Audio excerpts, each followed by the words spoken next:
Welcome. Hi, Hello. YouTube. Hi, YouTube. This feels special. This feels intimate and special. Welcome to Wicked Game. This is a very special session. I'm Lydia. I'm going to be the GM for this game. And today, my players are Nikki playing Sunny, the Tiefling cleric, verified Short King. Verified on Twitter. And excitingly enough, Theo playing Hello. Rose, the dwarf, and we shall say no more. I'm sure that you might know Theo from either some other heroes or the internet.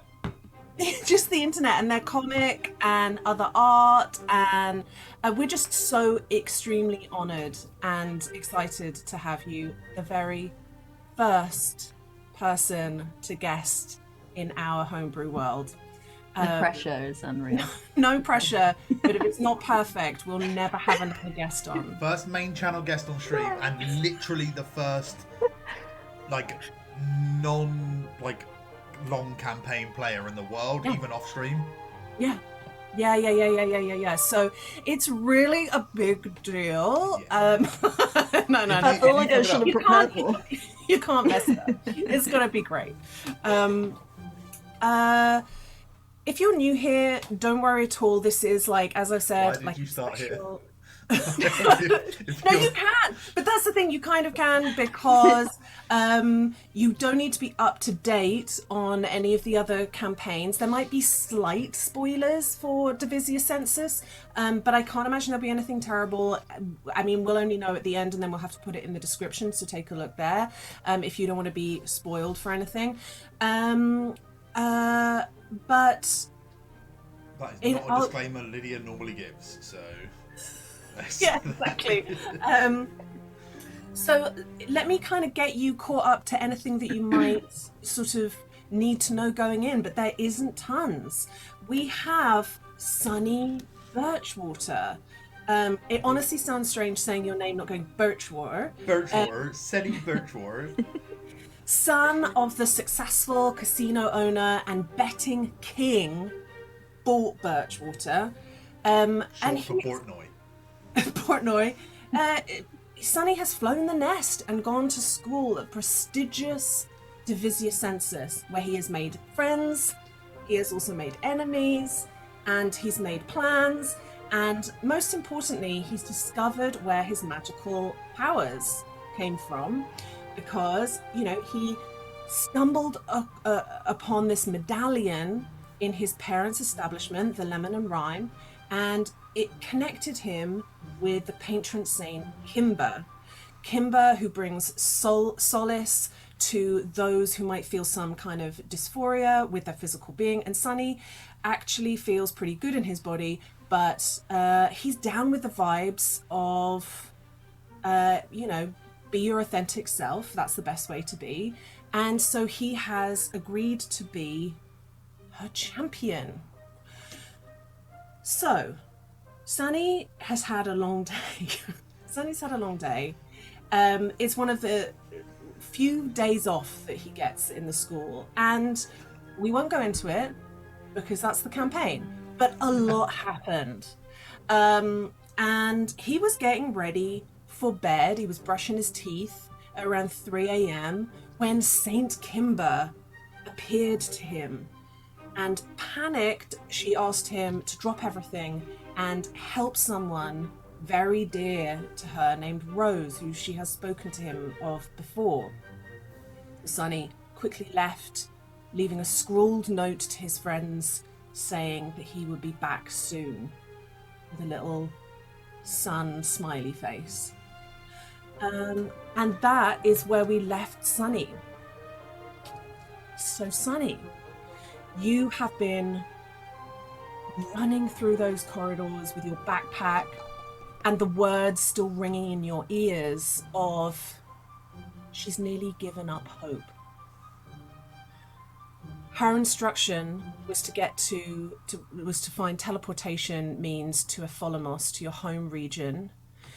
You are tired after a very long day. What's Sunny thinking and planning? What's going through his mind? So I don't even think he's thought about where he's going to teleport. I think in his head he's going, I'm going to Quillar. Like, I know Quillar. Like, I know that I can teleport there. Like, that's a given. I don't think that's a given. That's a given. It's a given. And yeah, I think it's very immediate what's in his head at the moment. He's like, I've got to get to the teleporter. Yeah. Like that. Like that's the next step I need to take. Like I don't think he's so concerned with what comes next. What having said that, because you were in your sleeping attire, yes, which sounds grand but is probably just shorts, so what did you hurriedly throw in your backpack? What are you swinging by to pick up Dilla the Marmo? Fuck. She said a Folomos, not Quillar, so it's safe to assume that this person is in the sand. Right? I mean, yeah, you can kind of call out to Kimber if somebody's given up, is on the verge of giving up, and people get lost in the sands all the time. It's horrible. It's a big, scary place to be. I think he's got his board, and I think he's got to go get Dilla. Like, it would be, if somebody needs help, they're in the sands. There's a kind of process. The stables aren't properly manned at night, but you have full access to your own animals. It is absolutely fine, and you can take them through and go to the transportation office fairly easily. As you are walking with Dilla, by the way, I popped Dilla in your sheet for you. Dilla. You hear but don't see Kimber. You hear her in your mind. Oh, Sonny, I wish I could help you. But I can't. I have to stay here. I can't get to you right now. I don't really have it in me. I'm not even able to stay with her all of the time. I'm fading in and out. Go to Quillar, and I'll try and direct you from there, or at some point. But you will need to ride out into the desert east or southeast from the city. Please hurry. What level is it? I don't know what level it is today. Okay, no problem. I'll be there real soon. You won't even know. Thank you, Sonny. And yeah, it is quiet in your mind again. You burst into the teleportation room with Dilla lumbering behind you. These animals that are actually quite kind of slow and cumbersome when they're not rolling. They've got a real waddle to them. And there is a gnome there. I mean, it's so early in the morning. They're just sort of curled up on a couch reading a novel and shoot up when you enter. Hello, it's an emergency. It's an emergency. I need to go to Quillar now. Okay, that's 500 gold pieces. Sure. And you exchange the money, and up shoots the teleportation circle, light shooting through the lines and glyphs. And as you step through with that feeling that happens when you teleport around, that you know a little bit by now, you've done it. Though your family love to travel across land and not use teleportation circles, you do know this feeling. It has a strange gelatinous feeling as you step through from one location to another, and a bit of a rush of wind, and you step out into a square that's fairly central in Quillar. That different air, that smell in the air that you know so well. Where are you heading now? Kimber said southeast, right? Yes. I mean, there's a gate. Am I right in saying there's a gate at every cardinal direction? Yes. Yeah, and I think Sonny's gonna head south, and I think the move is to ride his board through the streets. I think. Your new hoverboard. Yeah, it's late, right? It's so the streets should be quite quiet. It is pretty quiet, and there's it's still going to be a nuisance, but you're more likely to hit a cat than anything else. But this, can I because you are, I wouldn't normally do this because you're such, you're so good at riding. There's no way that you wouldn't be able to, but the hoverboard is new. The hoverboard is new. I've ridden it a little bit, but not lots. And in fact, actually, okay, Lydia. Yeah. Where do I live? And more importantly, where are my stables? Your stables are exactly east, not. I'm gonna head east because I think my plan is to get a non-hoverboard. Okay. I mean, I'm going to tell you this now. If you're going to go via your own stables, you can tell me what you pick up. It's just a matter of then whether you're encumbered or not. You can just tell me what you're going to grab. Yeah, I'm going to go via my own stables. Birchwater Stables. I'm going to get my board. Yep. But in fact, actually, I'm gonna get my board, and I'm gonna keep the hoverboard as well. Yep. Because if somebody's hurt, they can be on the hoverboard and tied around my waist, and like a what's the not American?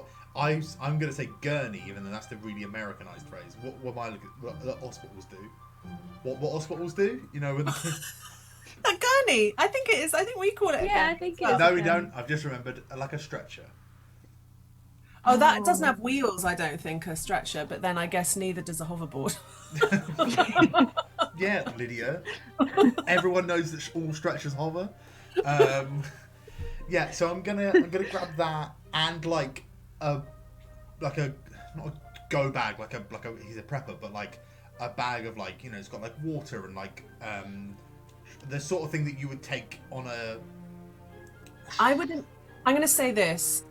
You being a kind of long distance racer of Marmos would have in a room in your stables where you have like up on hooks, like ration packs for long distance racing and like decent. It's all just astronaut food. You know, astronaut ice cream, like some water bladders that aren't going to kind of get dry and crust up in the sand. Absolute no for you. And sorry, God, he's really upset at that. The Birchwater Stables. Leave a quick note saying, Sunny was here. Sorry, and then little Sunny face. XOXO. Yeah. The perfect crime. It's his stuff. He owns it. There are like you usually have one person that just keeps lookout that is partly there in case there's animal emergencies and partly there as you know, classic security guard / vet combo. Exactly. Everyone need to have that dual skill set, and it is it's a level 4, so you do need to stand with your Marmo up on the lift. For those of you, a little quick explanation that because this is a sandy area, cities that have high walls, so that each day if there's been a sandstorm and it's raised up, that's fine because you just know what level the sand is at on the wall, and so it's quite high today and the city feels quite sunken into the sand, and you stand there with Dilla and all of your things that you've packed up, your ration packs. We'll say that maybe, how many ration packs are you taking? 5. 5. Your 5 ration packs. Assuming that there's going to be somebody else there who's struggling, my thought is 1 there, 1 back, and then 1 the same, and then extras for that person. And spares, and a decent amount of water to the same kind of proportion. Yeah. And you stand on that lift and you are winched up to the gates that will then release you out into the desert. It is dark out there. It is a bright night. It is a waning moon. And can I please get from you a Marmo riding skill check, please? Is that? Oh, it's there. It's on my sheet. I've got an extra skill. Get fucked, everyone else.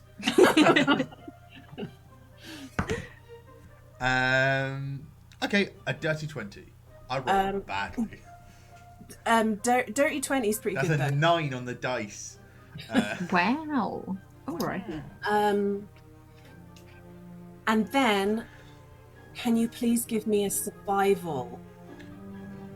Come on, It's dice. basic survival right now because you've only been told 24. to roll. 24's great. I've got my sand mask on, the like chiffon thing they wear over their eyes. To Yeah, stop that the sand thin getting in it. material. A little bit of protection. It's lots and lots of thin layers for those who are locals to the desert regions. Like a And ream of fabric falling out of a plane. it's giving English patient realness. So you're doing pretty well. You know you're pretty good at going, this is east, I just need to head in this direction. It's pretty light. Not that you need light, there are no roads. This is a desert. I've got dark vision. You should know this. That's very, very fucking important. And I like the new tone with that, though. It's got a quiet smugness to it that isn't yelling, and I really appreciate that.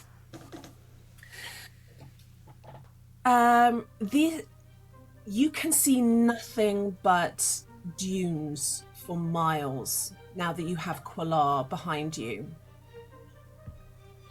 The conditions are perfect for Marmo riding. Those dunes helping you get really good speeds up, as long as you negotiate the crests and the troughs in the right way. If it wasn't for the sense that someone's life was on the line, you are reminded of those long distance races that you used to do over the course of days and days. Only in those days you were often riding towards signals or towers or flags in the distance, and now you're just riding towards the unknown. Several hours of that surfing. For those people who don't know what I'm talking about, a marmo is a little bit like a pangolin, a large, medium-sized mount that the bit and bridle is actually quite a long pole that when they curl up into a ball, they curl up round the pole. And when they roll around, Sunny can hold onto the reins and surf behind on a board.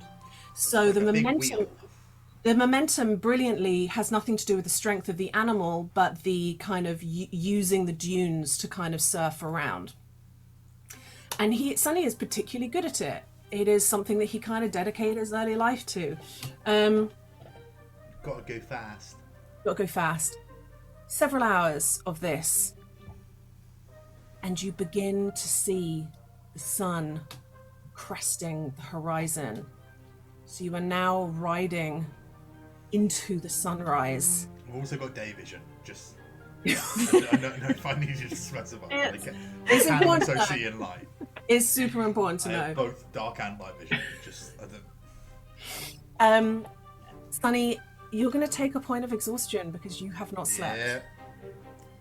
Let's go. What could possibly go wrong? Taking points of exhaustion in the desert. Right, damn it. Got it. You ride, the sun beginning to sort of, when it's that low sun, it's really blinding you until it finally raises up a little bit. Can you give me another survival check? Yeah. Very, very bad.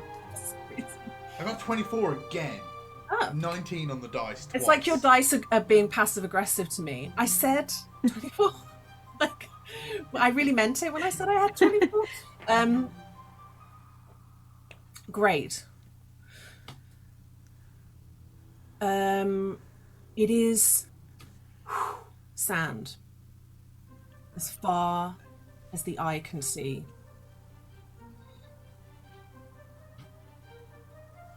And we are probably looking at approaching 8 o'clock in the morning. So you have really been riding for a long time now. It's like more than 12. No, it's like nearly 12 hours. And Kimber appears to you. She's actually kind of hovering just above your Marmo Dilla. And she looks like not thinner as in a thinner person, but she looks slightly more incorporeal than she usually does. Like less viscous. That's an interesting way of not calling somebody gross. That's not the word I was trying to get to. I think I was trying to get to translucent. Translucent's is a better one. That feels better, yeah. Yeah, less opaque. So she's sort of like a custard or a gravy or somewhere in the middle. Grim. Yeah. And she's kind of looking around, trying to get gauge where you are. And she says, I think you've done well. You must be close. I'm going to try and create a signal for you to travel towards, but it's going to take a lot out of me, but I should be able to do it. And she's gone again. Can you please roll for me a perception check? Don't forget you're doing it now at disadvantage. How could I forget?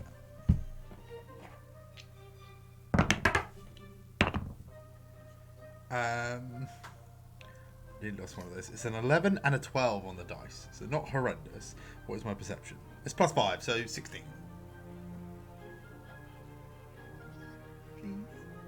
You don't really see anything Fuck. on the horizon. Fuck. It is just sand. It's just, you can't see Qualar behind you. You can't see anything. There's nary even a dead cactus or rock or anything. Yes, what would you like to do? I'm gonna start messaging Okay. Just pinging it out in at hopes. random, just like in every direction. It's 120 foot. What do you say? Fuck.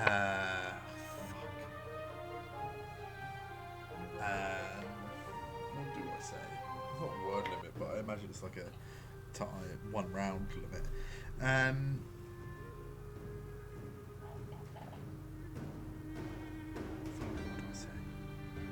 What do I say?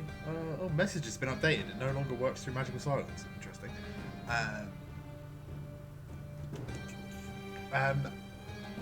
Hi, my name's Senny. If you need help, let me know.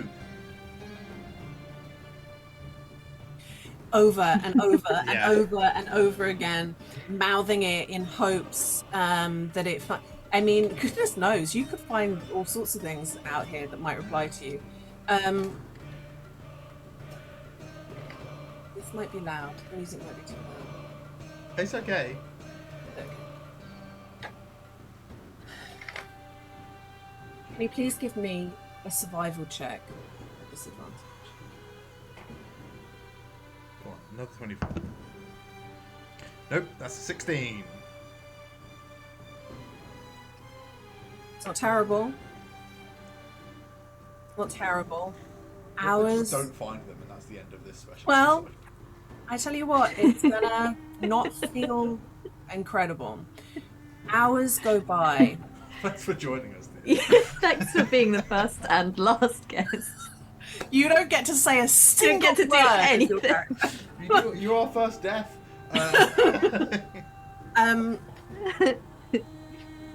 You realise you have to stop because Dilla needs My boy. a hot second to uncurl. We And will. There's nowhere, nothing close to shade around, is there? oh god, no. No. And what sort of time of day is it? Right now, probably more like 10:30, 11. Yeah. Okay. We'll absolutely stop and give Dylan some water and some food, and then sort of like wet his like scales a bit. Oh, scales. Yeah. No, Yeah. maybe his like the soft, the fleshy bits. That's what you Yeah. would do, wouldn't you? Like the paws and the nose and the Yeah. yeah. Yeah. Amazing. You do. Just sort of give me- tend to him a bit. Give me some animal. Animal handling. Animal handling. Fucking let's go. That's a 31. And for those of you doing math at home, that was a natural 20. The animal. Couldn't have rolled that on the survival. No. Dilla's tired. Dilla is very happy for some feed, a little kind of a sack of feed that you've got with you. But what you notice once Dilla has taken a second, cooled down, rested for a bit, Dilla's extremely happy. Dilla has got to roll around for the first time in 2 months. He's had sand under his claws. Dilla's actually been a bit homesick, you realise, and is just could not really be happy. more in his element. Yeah, this is what Dilla was bred for. He bloody loves it, he does.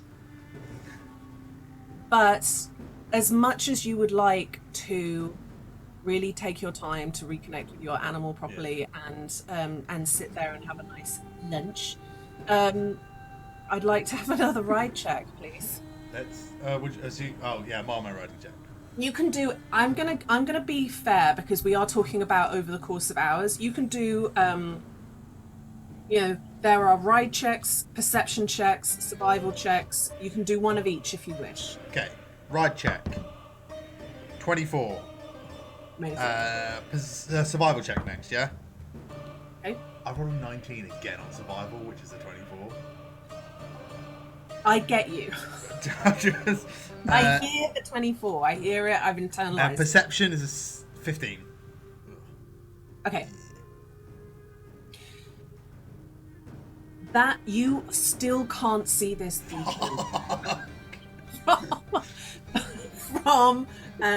from Kimber, but you are traveling and fast.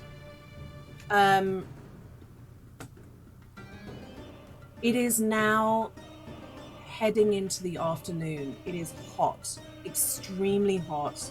You are tired. You are really beginning to drench through your layers of clothes. One more perception check, please. Right, 1 second. And if it could be better. I'm trying. So I'm going to do 2 things, if you will allow. Yeah. First thing is I'm going to use thaumaturgy to make my voice 3 times as loud as normal and shout at the top of my lungs. Where are you? I'm trying to help.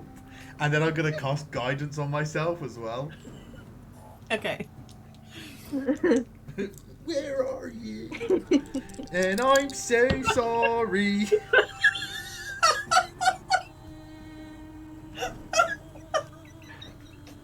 That is exactly where my The brain fact that you're was. doing that while you're surfing is absolutely peak. Yeah, okay, right. So this is a perception, yeah? Yeah. Right, this is better. This is better. This is better. It's a 22. 15 on the dice, Yep. 5 perception, plus Yep. 2 on my guidance. That'll Fuck. do it. You are All it took was As- a little bit of Blink 182. there's a moment Thank you, where Tom DeLong. where you take a dune, where you roll up a dune and you surf up it and you just lift off the top, and as you quite frequently do, and you use that bit of height to really, really look around, and you see that you have almost passed it. You almost overtook it, but you see a column of butterflies, like a tornado of butterflies to your left. So if you turn yourself round and almost double back on yourself, you will... Fuck that, I couldn't see a column of butterflies in the desert. But... It's like a big black tornado, but you were like, apart from that weird thing, well, I can't Whatever see that is. either. That couldn't be as simple. That's too obvious. It's a bit on the... It's about half a mile away. Ditto. Yeah, fucking beelining. Okay. It takes you not too much time, but as you draw near, you don't see Kimber there, and the column of butterflies, it's like the first time you've ever sort of seen it do anything that she's done do this. It actually kind of like fritzes out, No. and it's not even like the butterflies, like you've seen when she turns into a butterfly and then the butterfly just sort of flies away or becomes smaller and then it's gone, but this is just suddenly like gone, and you are left with this like space of sand where the column used to be. Can you do either perception or investigation Probably gonna be for the sand area? sand area.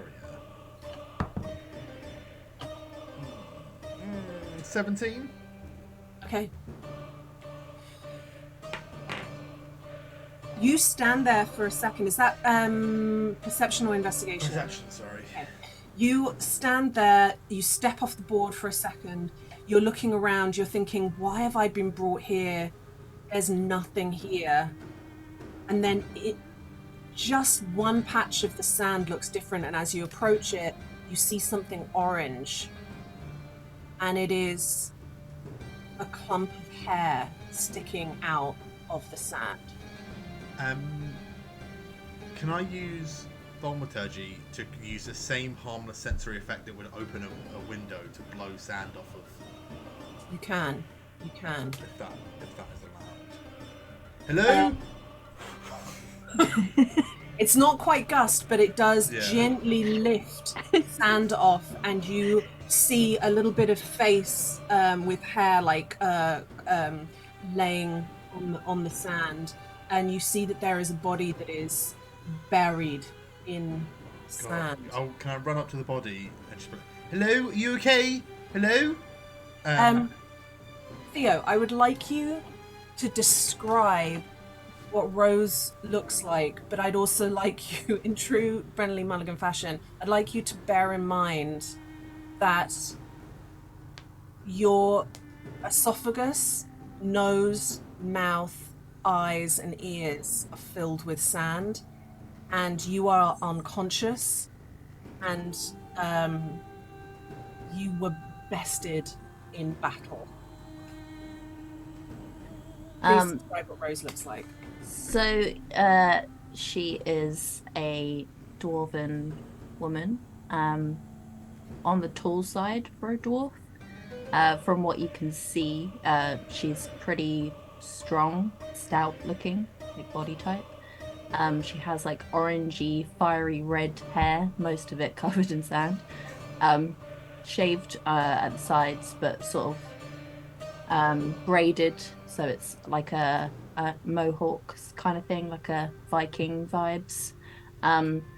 She's generally pretty clumsy, so tends to be covered in scratches and bruises, and obviously in this situation is kind of beat up and bloodied. What do you do? Specifically, I'm talking to Sunny because Rose is unconscious. Oh no. Unconscious. I mean, let's go for a heal. In fact, let's do this. If we're gonna do it fucking properly. They're breathing, right? I mean, you can do a quick medicine check if you so wish. Yes, I would actually like to. Yeah, roll that for me, please. Okay, this is 17 plus something. Medicine. Oh, plus 8. Fuck yeah, let's go. That's numbers. 25.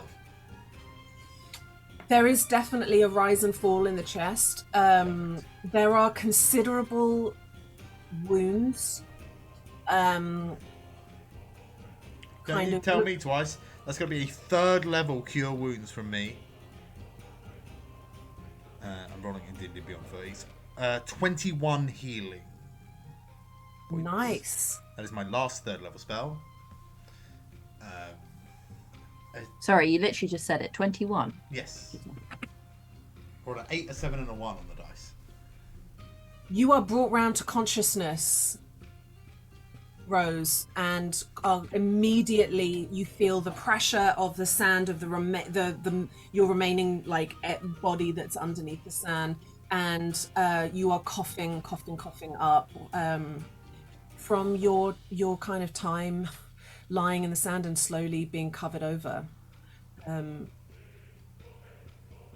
What's going through her mind? I think she is probably confused, obviously wondering who the hell this is, whether she's dreaming. And I think, in fact, as soon as she kind of clears her airways and is able to speak, she kind of is like, "Are you a mirage? Is it happening? What? No, I'm not a mirage. My name's Are you here Senny. to take me on?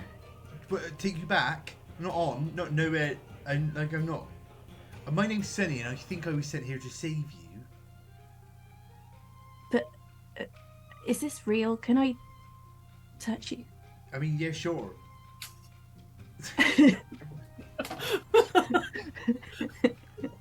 Yeah, no, I'm totally real. Kimber sent me. You know Kimber? If it's not you, Wait. then you're awful lucky. Wait, you know Kimber? Well, yeah, Kimber knows. Well, no, I do know Kimber. I was about to say Kimber knows me, but no, I knew Kimber too. Yeah, Kimber's my patron saint, and Kimber was like, someone's stuck and they need help, and then they asked me, and I came here as soon as I could. Sorry, I couldn't come sooner. Are you okay? What happened? No, don't apologize. This is all my fault. I can't believe. What happened?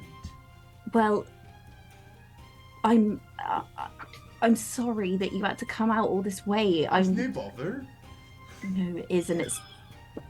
It's such a long way, and what if now I've got you lost as well as me? No. God, I'm such an idiot. No, what happened? Why? Well, first off, why are you out here? And secondly, like, what happened to get you stuck? You know? Well, I was told that basically I wanted to go on sort of, what do you call it, like a pilgrimage? Is that what they call it? Yeah. Yeah. I wanted to find Kimber's temple. Just The one in Emer Ediphos? well, yeah, just to By see it. yourself? Well, I wasn't going there now. I'm not Oh, that right. stupid. But someone told me that out this way I could find something that would help me get there, and I guess I sort of got overexcited or too confident. I'm not sure.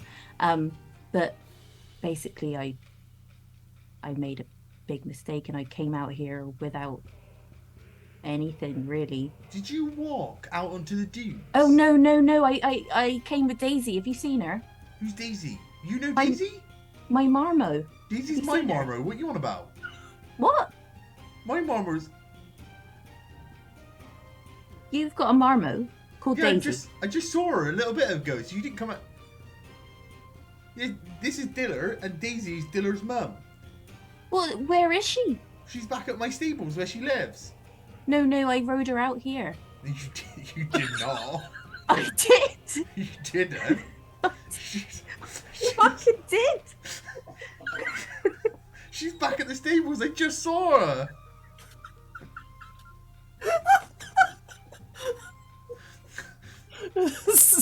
Sonny just takes off. I've had enough. I've had enough of this nonsense. No, Daisy's my Marmo. I bought her. It's all above board. When did you buy her? I don't know how long I've been out here. Was it more than 12 hours ago? Yes. Well, then you didn't buy my Daisy. I think you probably bought Daisy like a couple of years ago. She's been your faithful.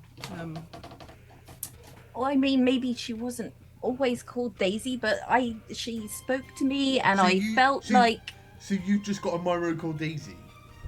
yeah, there They do can be look like more daisies, than don't one Marmo that's called Daisy that exists. I Small feel like we're Marmo. getting off track here. No, I think we are. But You are often- still lying, half lying, like half buried in the sand with like blood Right. crusting your clothes up. Right, we need to find Daisy. Yeah, we do need to find Daisy. But Does she like answer your call? Or quite like a bit of a rest first as well, though. I'm no, not absolutely. feeling Why don't great. you rest? Why don't you rest, and I'll have a rummage around, see if she's like nearby. This is Diller. You can sit with Diller for a bit. He's a good boy. He's a fast boy, but he's a bit tired. So just, do you want some water? I got water and food. Yeah, I would love some water. Here you go. Just like had like a whole bladder and like a pack of rations. Right, you go nuts. I'm gonna have a quick rummage around, see if I can't find your Daisy. Yeah, I'm gonna Not the real Daisy, the other Daisy. Your Daisy, Daisy 2. Daisy 2.0. Yeah. Alright. Daisy. Search for the Marmot. Inside yourself. I think this one's gonna be, you could go survival, you could go, you can't really do animal handling just yet, I don't think, but you could do survival. I don't need this, Daisy, I'll go survival. Oh fuck, that was an 8. An 8 was the grand total? Yeah, I rolled a 3 on the dice. You look around and you realise you kind of set out going, well, it'll be easy because I'll just see like footprints I'll see a Marmot. I'll see a Marmot, or I'll see like where. No problem. I'm going to turn around, spot the only other Marmot in the desert, and it will be fine. Shit. And it's just dunes. It's just dunes. Just dunes. So you're gonna have to, come up with some alternative plan than just. Right, I can't see her, so I think maybe if we take 5 and then do some thinking and see if we can't think of a way to get hold of Daisy. Just on that note, I'm desperate for a piss. You must.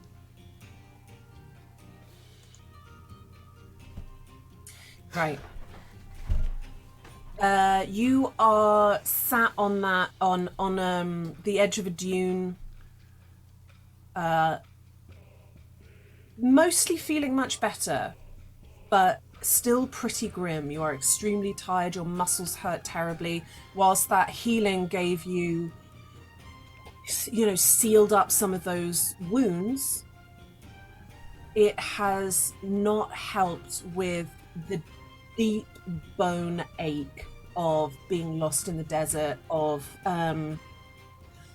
coming so close to losing your life, and it is hard to think even about standing. You are exhausted through to your soul, and the water is great. You are just starting to get some of that sand out, all sorts of areas. But if any of you like clothes or equipment broken or something, anything I can help with? Is anything of mine broken?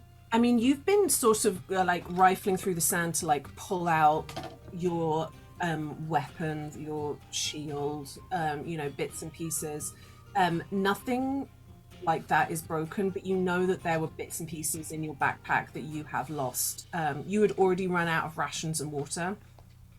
But, lots of things came out of your bag and have just sort of been lost to the desert because you've been lying there for about a day and a bit. I think she would be searching. I think all of a sudden she's kind of remembered something important that she had on her. So I'd like to kind of look through the sand if I can. Can you please do an I guess it's perception, but it's sort of also sleight of hand, and it's also sort of also investigation. Does it also sort of have guidance? Okay, it could be, yeah. Okay, so what did you say? Sorry, investigation. I'm going to make it your choice, but you sort of tell me because they all look slightly differently. I'm trying to, it can be. I sort of feel like it would be like digging through the sand, so it's probably investigation. Yeah. Right? Yeah. That's awful. That's a 5. Add a D4. Never mind. Is that gonna help?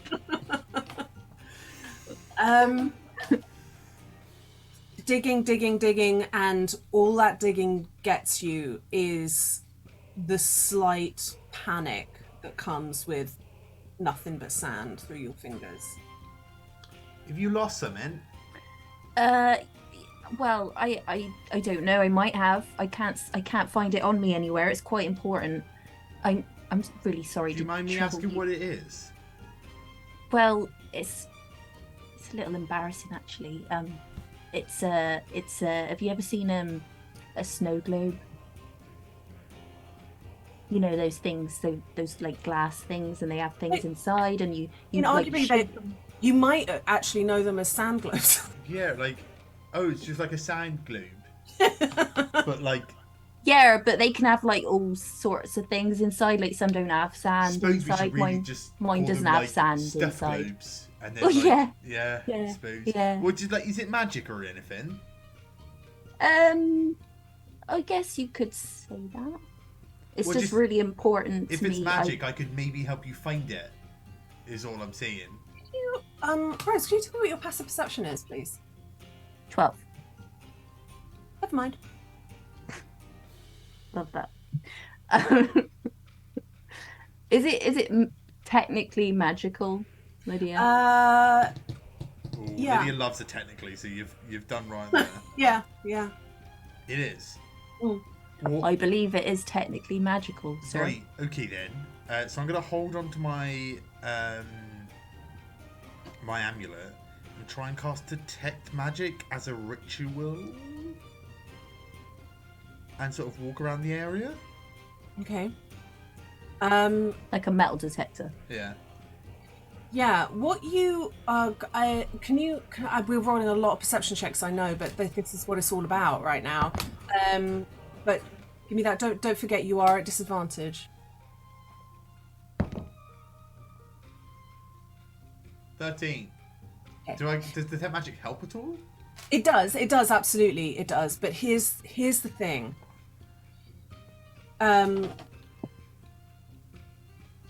You get that vision, and you kind of like you're pointing it down through into the sand, but you're looking for something that's round like this, and sort of in a dune.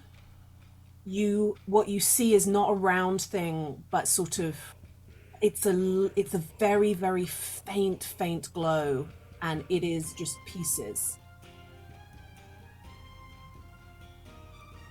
I'm gonna go up to the dune Yeah. and Are like, you? I mean, in a way that won't get. I'm gonna use a bit of cloth so as to not cut my hand. But yeah. Yeah. You know, I'd be like, you take 1d4 thrashing damage. You pull some of the dune away, and it's that thing of then some falls, so you sort of have to like sort that out. But you begin to pull fragments gently of glass out, and then you kind of get this like wet clump that can be sort of all pulled out. And in amongst that clump, as it sort of crumbles to pieces in front of you, is the base of a globe. Fistfuls of little butterflies, tiny little butterflies, and affixed onto the base of the globe is the form of Kimber. Can you describe to me what this form of Kimber looks like? Yeah. So it looks sort of like a dwarf. So it kind of looks a little bit like Rose, but taller and slightly kind of slimmer, but same like long red hair. And bread-coloured skin. Red coloured skin, of course, yes. Let's not forget that. That's very, very important. Yeah, your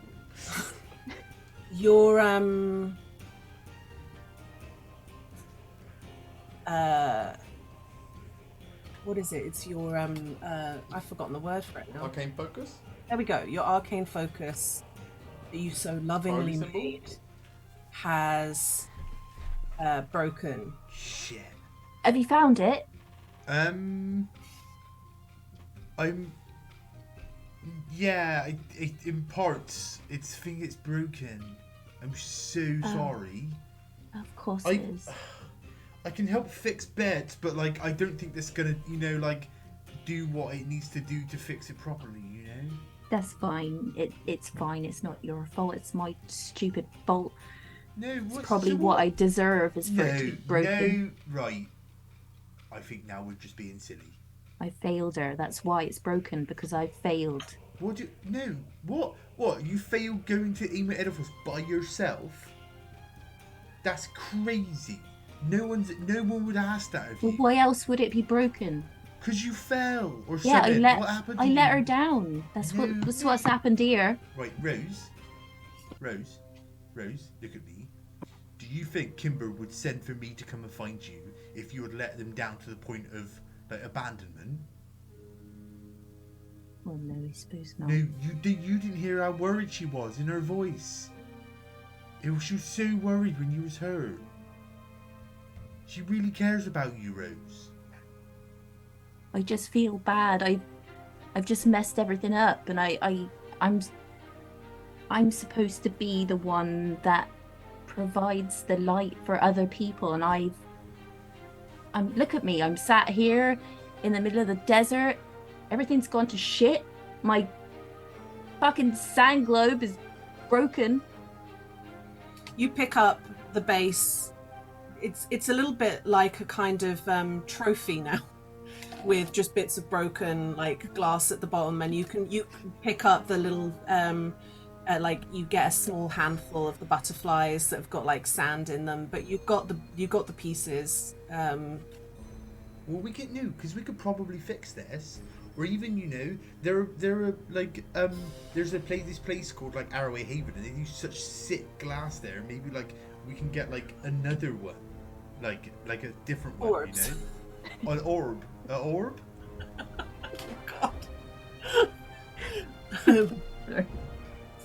How self-referential Yeah, but is too... do I even deserve it to be fixed? I don't know if I'm worthy anymore. Worthy of what?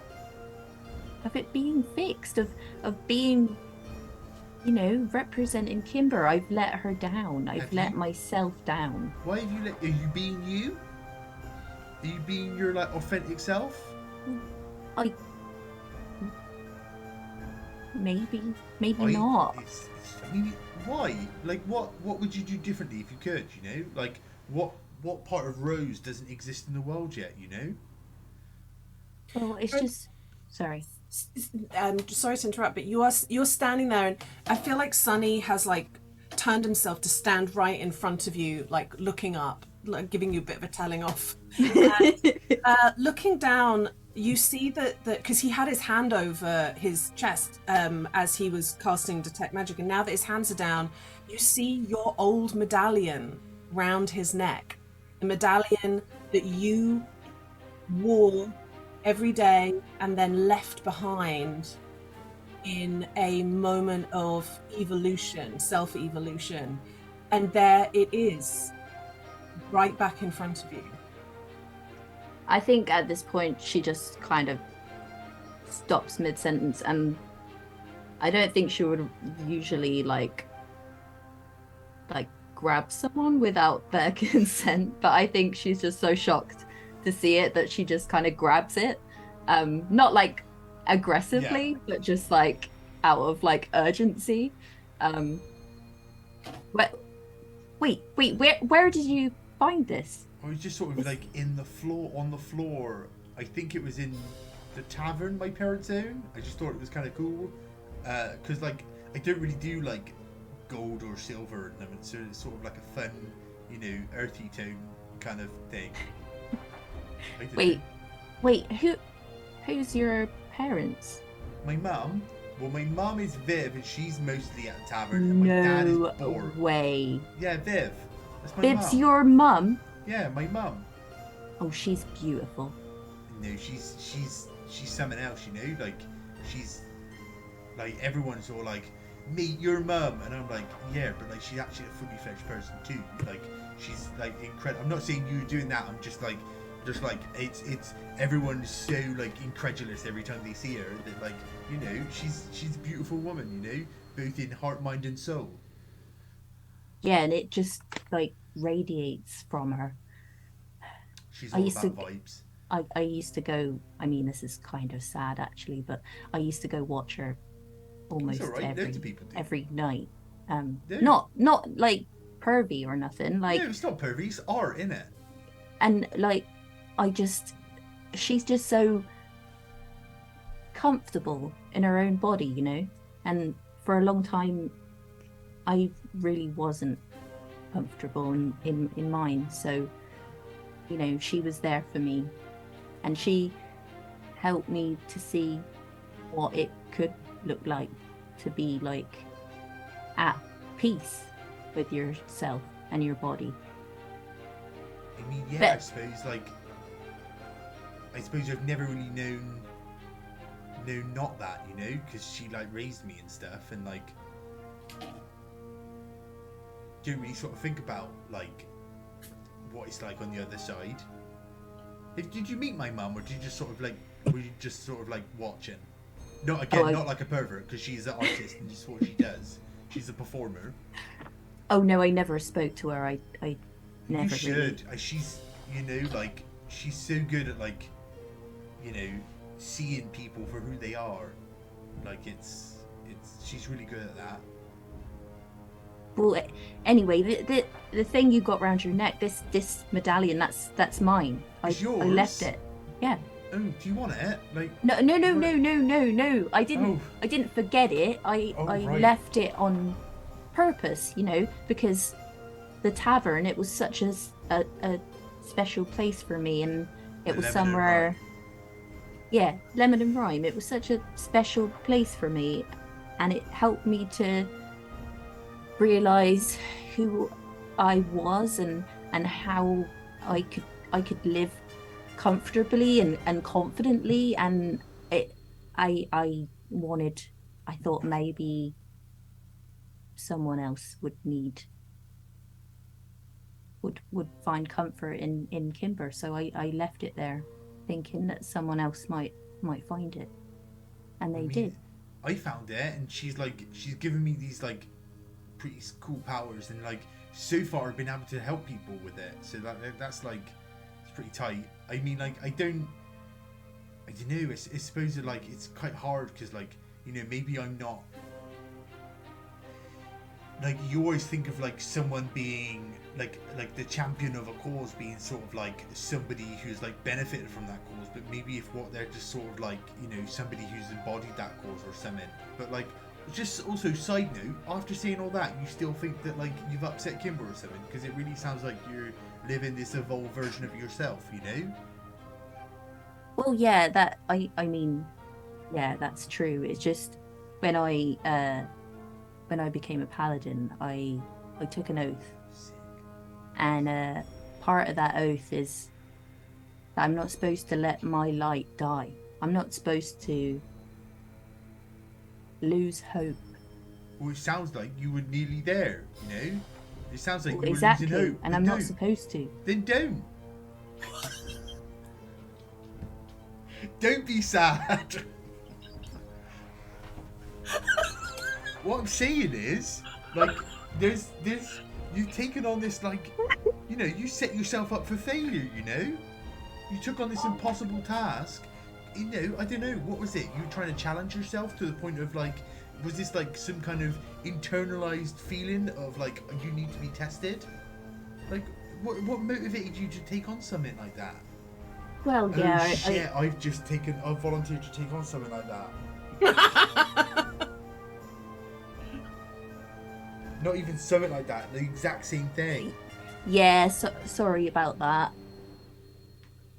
See, now I've dragged you into this. No, what I mean is, me and my friends are going to go do the exact same thing later this year. What, you're gonna go get lost in a desert? No, we're going to go try and find Kimber's temple. Hopefully not get lost. Oh, well, in that case, maybe the thing that I was trying to find, well, trying and failing quite miserably to find will be helpful for you. So what was and you your trying friends. to find? It's some kind of artifact. But I was told that it would make the journey easier, safer. So maybe if we find it, as thanks for saving me, you can have it, you and your friends. That's so much though, because you were looking for. You just saved my life though. Like I'd be dead. I'm pretty sure I was almost there. I thought you was an angel come to, you know. You're no angel. Escort me to the other side. No, I'm pretty sure Kimber's a big fan of doing that herself. You know. Rose, you, as you're talking to Sunny, you just feel quite faint. Like you get that feeling like your knees are wobbling beneath you because you've been standing up for a little while, like holding your figurine, and you just need to take a little like sit down again. Just sort of standing up for too long is a bit much, and the heat is quite oppressive. It's now starting to be like afternoon, pushing on into about sort of 2-3 o'clock in the afternoon, and you feel very, very weak. And you kind of see that in her too. Right. Let's sit down. Right. We either need to find some way of staying really warm, or finding somewhere to go for tonight, and also we also need to find your Daisy. These are all important things. Diller's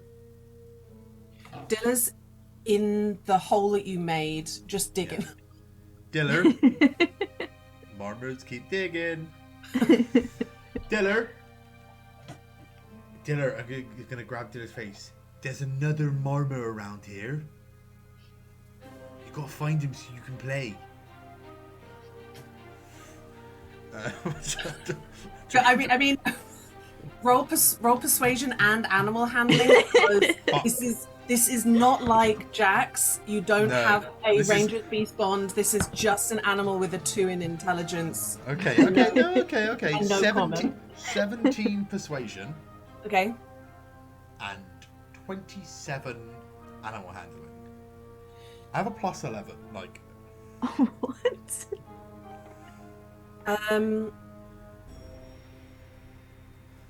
Dilla is just happily gazing into your face back at you, and then turns around and lumbers up to you and Rose and begins to you see that little pug nose twitching and sniffing around you, and then slowly lumbers off into the dunes. Can you roll a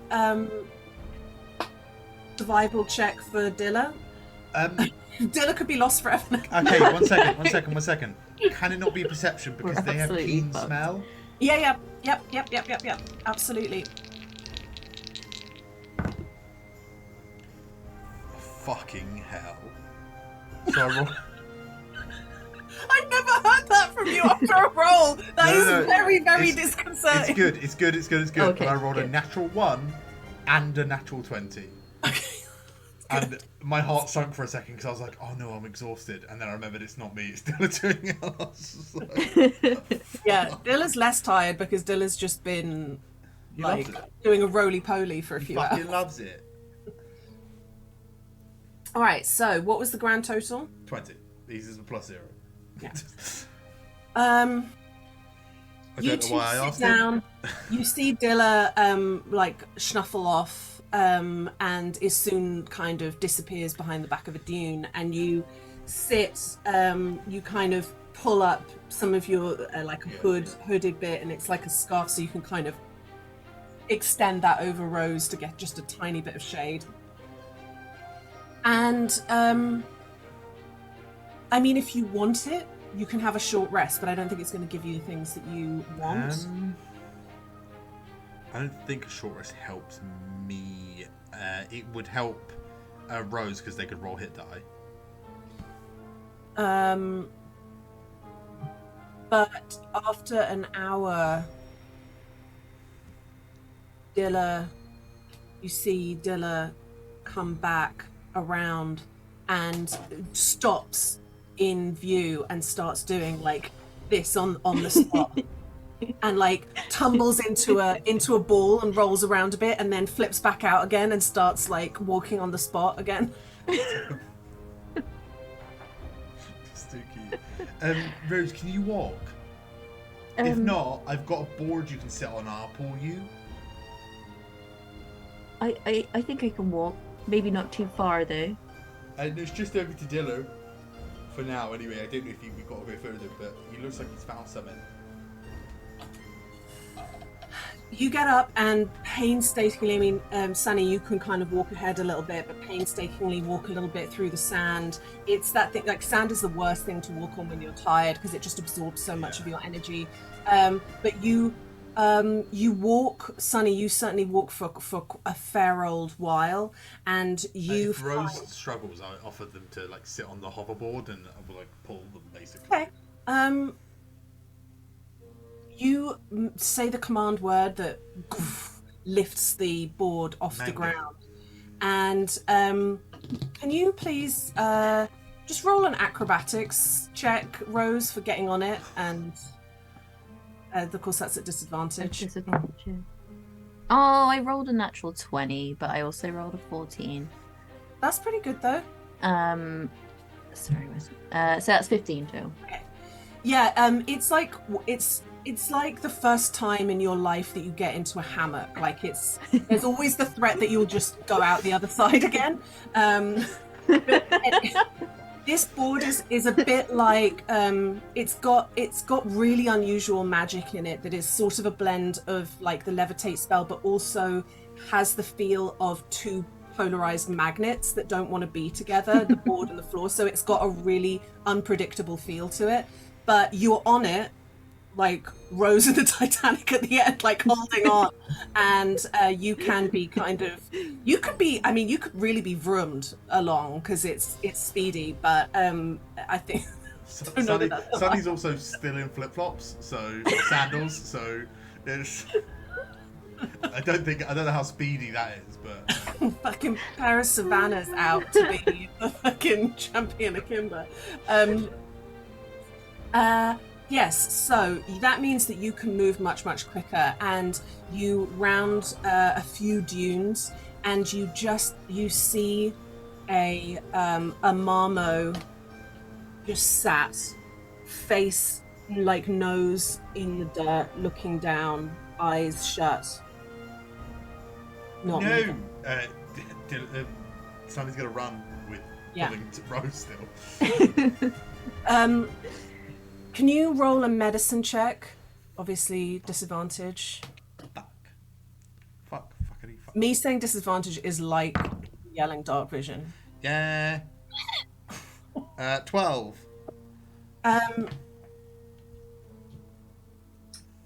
This Marmo has not eaten in a day and not drunk anything in a day, and is suffering quite badly with exposure.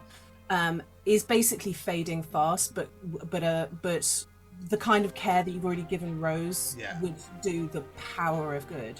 Yeah, immediately a ration pack or like a feed bag and some water. They don't get up, but they just move their head towards what they can smell. I pull Rose all the way up to them, so Rose can like feed and water them. But like, it's Daisy, and Daisy is not feeling good, but is lapping up the water and eating. And what you notice as well is that Daisy is actually, the tackle is still like kind of on her. You look to the side and you just see, you see Dilla again, like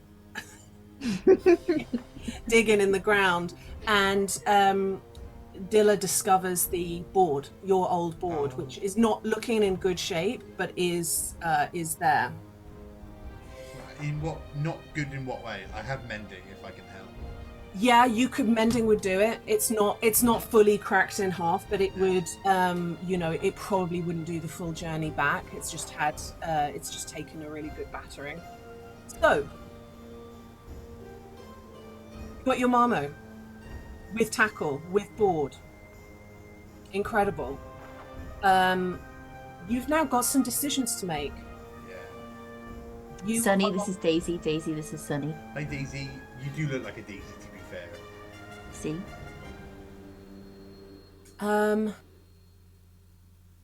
Roll history, Sunny.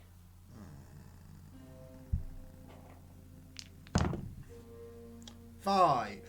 Yep. I know night's coming and it's going to be fucking cold as balls. Yeah. It is going to be cold, but this is not something that you've never done before. Yeah. And I don't think you've got a tent with you, but what you have got is like the Bedroll, tarps type yeah. stuff that would protect you from a little bit of the elements. Now, yeah, you've got some decisions to make about getting back because there's, are you going to push through, or are you going to try and get to a healthier state? I think we need to get to a healthier state. I don't think Sunny would even suggest pushing through. I think that would do more damage to Daisy and Rose than good. So,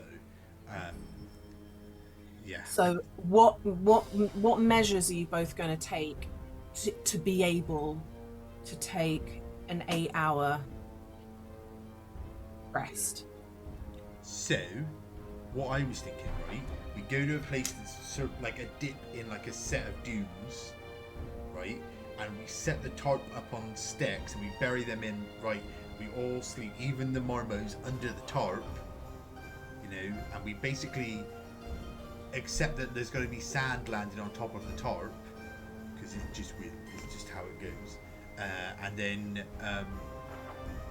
of a night when the marmo, like, we can get up and like move the tarp off us all in one go. But if we have the marmos nearby and us, we'll be protected and like warm, because like, yeah, that's what I'm thinking.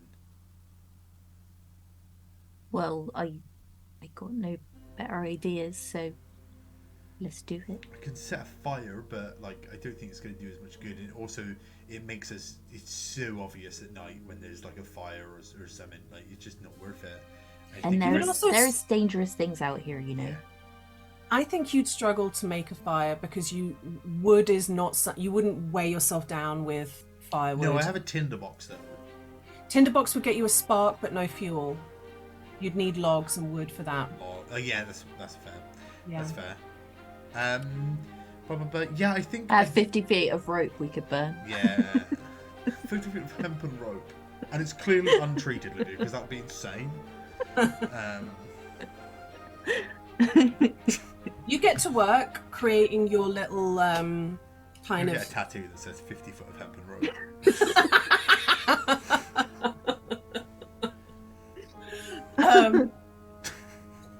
Making your little kind of sleep crater, trying to get as much shelter as possible, and I'd say as far as Rose is concerned, that can kind of be the start of your 8, because I know 8 hours is like 6 hours sleep and 2 hours rest, so you can already kind of consider that as part of it. Seeing as you are not really fit to be up and using your muscles. You eat a meal as before you go to sleep. You feed the animals. Sonny is well aware that he has one more ration pack. Yeah. And Why did I say 5 and not 10?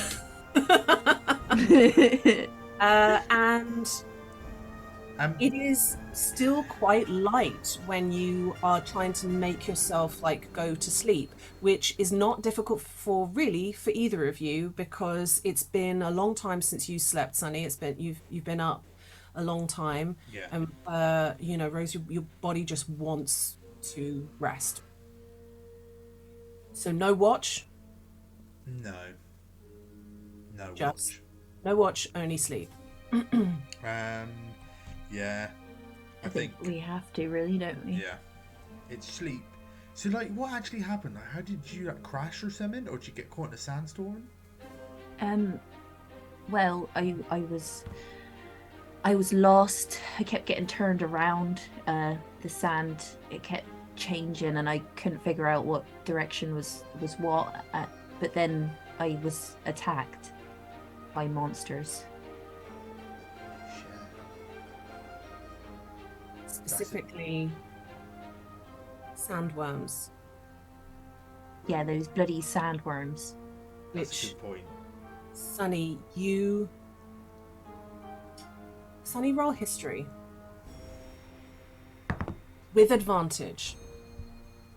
No, straight. Sorry, because I forgot you were at disadvantage. I'm just gonna roll again. Roll thrice. Pick one. 9. You are actually scared of sandworms. Yeah. And he's not scared of a lot of things, but they are things that are, you don't know a lot about them with a 9, but Dangerous. the dune racing community is all frightened of Called sandworms. Duners. Duners, they're all frightened.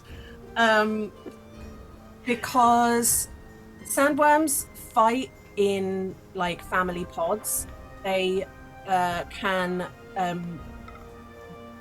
and they can be up to 50 feet long, and it's quite simply take out people in one go, and you are eaten before you even know what's happened to you. So that suddenly makes you scared. Because you don't hear about them there's not been like reports of sandworms around Quillar in a while. They are quite rare. You never faced one before.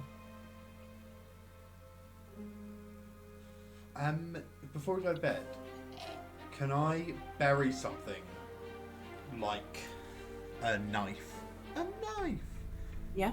What do you got? Not super deep. Just like a little, like just under the sand.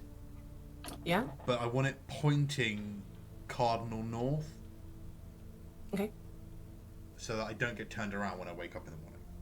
All right. Give me quick survival to make sure that you really know where cardinal north is. Doesn't need to be a big one, but it is 17. 17. Yeah. Well, it doesn't have to be cardinal. It would probably be closer to the direction of Quillar. That is in the direction I know I've just gone. Yeah. Which is northwest. Northwest, yeah. It's not, the time being what it is, being past noon, it's easier to work out because it's a clear day, you can follow the sun, it's not too difficult to do. And you just, you pop that knife securely in the sand. It's just so that... Maybe you'll never see it again. Maybe, but like it's like I'm banking, and I wanted something that looked remotely like an arrow. Like, Yeah, it's a good idea. right. I mean, it sucks that you got hit at night, but I'm glad you're alive. Like by all accounts, most people don't make it. So I know, it was terrifying. There was several of them. I don't know how many. They just kept coming out from beneath me. horrible.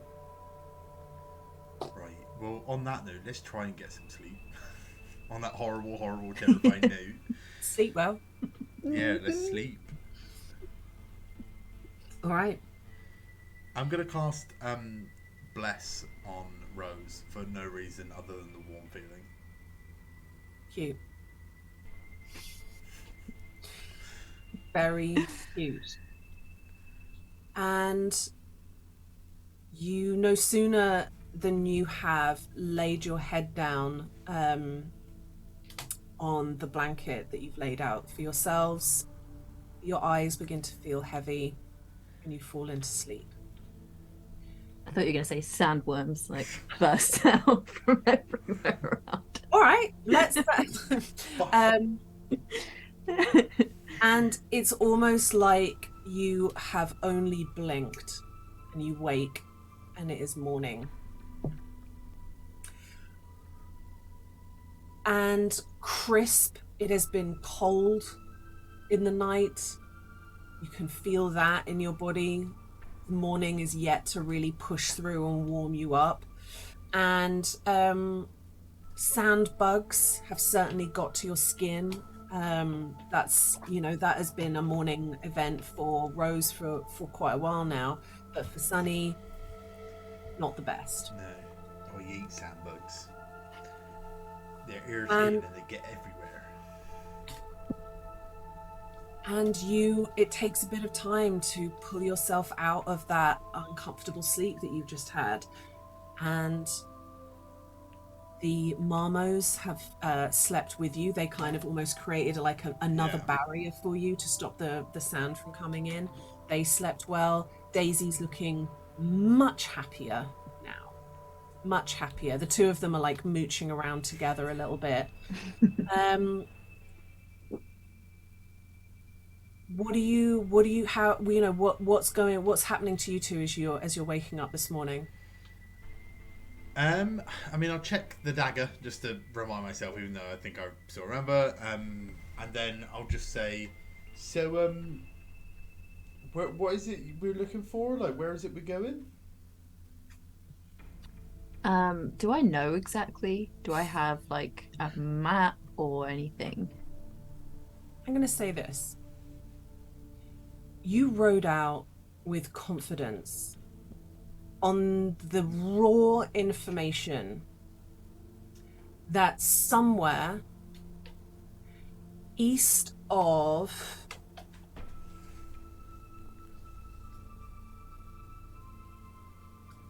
excuse me one moment. Disappointed you said east, because that means you're not about to reveal that there's a town in this area called Piggy. East of El Pios and El Piso, sorry. And it was when you took off, and after a few days, that it really sunk in so deeply in your soul. You didn't even have a map. That there is just miles of desert, and you really haven't got a clue. You don't even know what the artifact looks like. You don't know if it's a ring or a rod or a cloak or a pair of shoes. And it could be buried 100 feet under the sand, or it could just be on the top of a mountain. And that was one of the moments that really hit you hard. Yeah, Rose is not smart. Sunny's not neither. So you said it's east of El Pisimo? No. El Piso. El Piso? Just El Piso. El Piso, yeah. East of El Piso?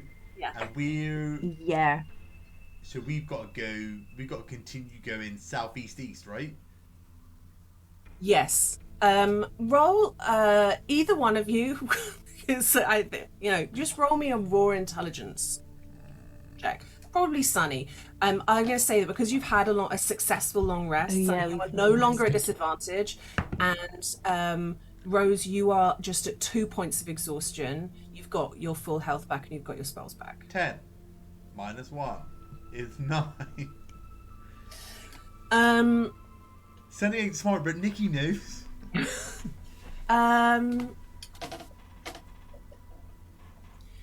You don't love El Piso. It's not a great place to go, so it's not like it would be we'll head to El Piso and we'll maybe get some more information then. And you just get this strong feeling of like, you're not doing that. Well, then we're not going to El Piso, or we're not going there. You're not going to.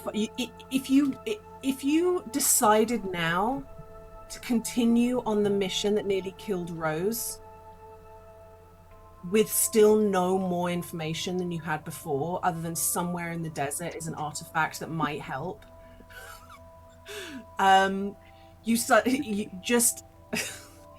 You feel like Agatha would be disappointed in you. Yeah. Right, so we need to get some information, right? So where did you hear about this artifact? Who told you? Someone at the Monster Hunters Guild. the Incolar Well, I with think Thurismos. well, let's go. I think maybe if we go back to Quellar,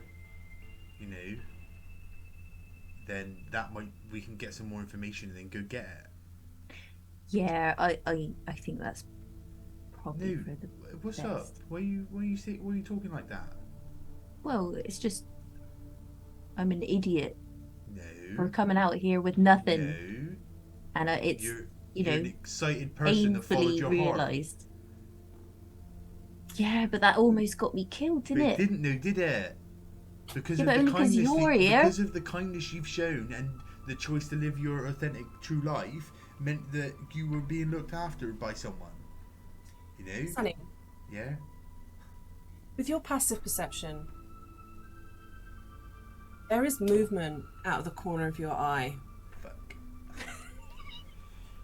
Shit. You see something moving on a dune in the distance. To Something the north. on the dune, or Yeah, I mean, you look, and what you see is this chitinous quadrupedal body, curved, lance-like legs, right. a head that stretches forward, and there are a couple of them dotted on the top of this dune, moving with their legs like through the dune, and it Do I know what lifts this is? its head, sniffing.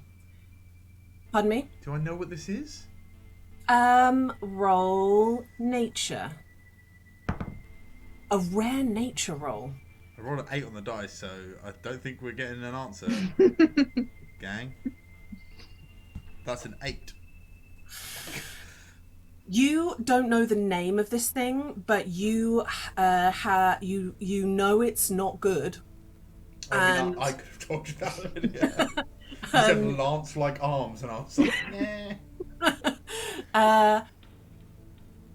you have I don't think that you've fought one before, but you've certainly heard people tell stories about fighting something like this before.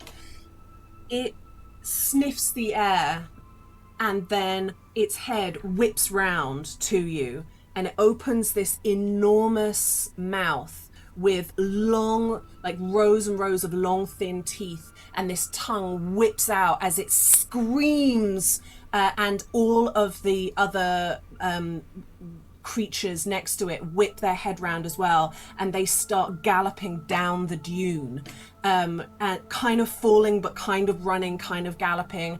And Do they move fast? they do move fast. They are still a way away from you, but before you even have time to panic, this is not the music. Sorry, there's a cat right there. One of yours, or? Through the dune comes bursting out a shape that swallows the largest one whole and dives back down into the sand. No. And then another tubular creature comes bursting out. The thing we thought we were supposed to be afraid of is not even the thing we've got to be afraid of. It's something even worse. And they dive back into the sand and are gone. And the worm is turned. You are then left again in the desert, quiet because it has disappeared, but for the occasional disturbance in the surface of the sand. You just see tiny waves moving under the surface. Because I've fought these things before, is there anything that I know about them? You know that roll nature at disadvantage, please. Damn it! Oh, that's a 5. I tell you what you do know. You don't like them. Yeah. You don't like him. You don't want to fight him again. She's generous with him, You're, right? Isn't she? you're suddenly frightened. I did roll a 5, to be fair. Yeah. And you have an instinct to run away now. Because that just ate something whole that's the size of, that's bigger than you. Oh god, it's happening again. We gotta get out of here. Right, let's go. Can I help Rose put the bridle on Yes. Daisy? Because I can do that as a bonus action, I think. A bony, yeah. Yeah. That's new. Weird time to debut that one, Liz. I have advantage on rolls to don and doff tackle from your mouth. Yeah. Fucking a bony. It's a bony And Jones. tackle. All in the Bony and tackle. quick succession. That is done so quickly, Rose. You're quite like surprised, but you are just like pulling your board out, and you just see him moving so fast over both of the animals, and he is already like standing on his board. Like, let's go.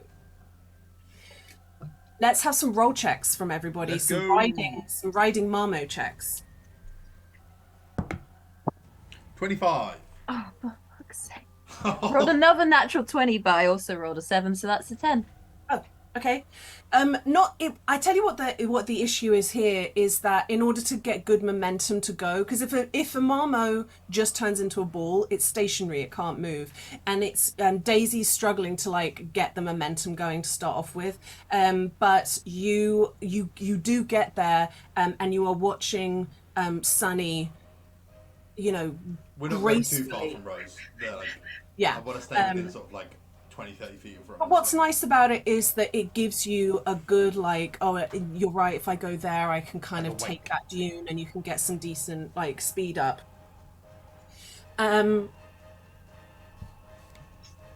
Can I please have perception checks from you both to see what is beneath the rippling sands? Oh, I got 2 19s. So that's a 21, that is. Beautiful. That's beautiful. Nice, very nice. That makes sense. A 23. That's good. It makes sense that you did well as well, Rose, though, because you are behind, and so while you're holding onto those reins, you turn back and you can see a little wave in the sand pursuing you. So you are now being chased through the dunes by something beneath you. Second ride check, please. You have got to try and outride this. I got a dirty 30. I got a 1. Hey, you got a 1. Fuck this rolling with disadvantage, by the way. It absolutely blows. It absolutely blows. There's no two I was ways listening about to it. a thing about people making games, and they were like, people say you can't do horror in D&D, but realistically, every character only has 6 hit points. Yeah. Exhaustion is fucking Yeah. terrifying. Yeah. I got a 19 on the dice, which is a dirty 30. Dirty 30. Bye, Rose. I'm going. I'm Go going on to without me! I'm going to describe for you what happens. Sunny, Oh no, I'm gonna fall off, aren't I? you crest a dune and you fly up into the air, and you look behind you to see if Rose sees your sick lift. Jump. And you just see that Rose has absolutely spuffed it into the sand and is rolling, taking the momentum forward. You see the ripple in the sand, and as you turn back, you see a worm in front of you rise up. We are going to roll for initiative. Is there a? Fuck. They did a thing.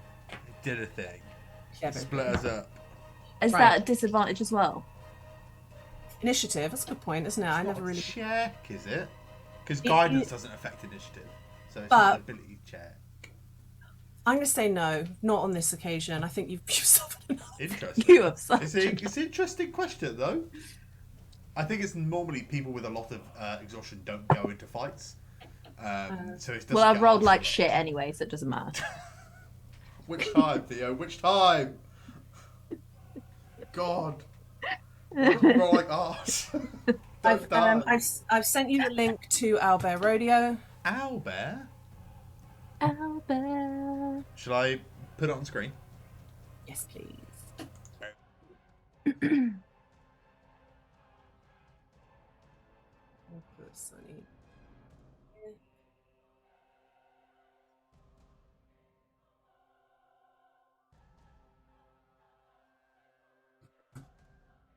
Oh no, it's horrible that. I don't like it. Oh, there's two. Ah! Why did you say that, Nicholas?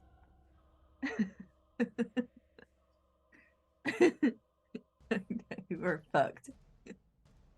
My speed is halved as well.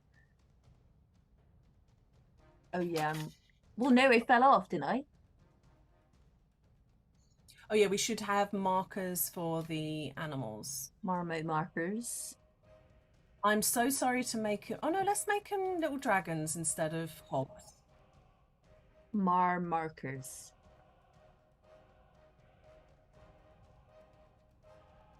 Wow, what? They're so big. Smaller. All right. There we go.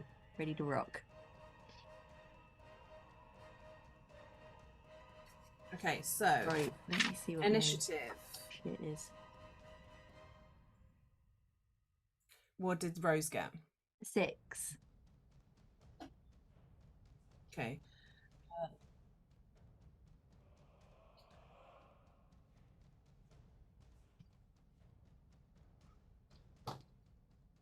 Oh, okay. The sandworms both got the same, so it's going to go Sunny, sandworm, Rose. No, they're 5 foot.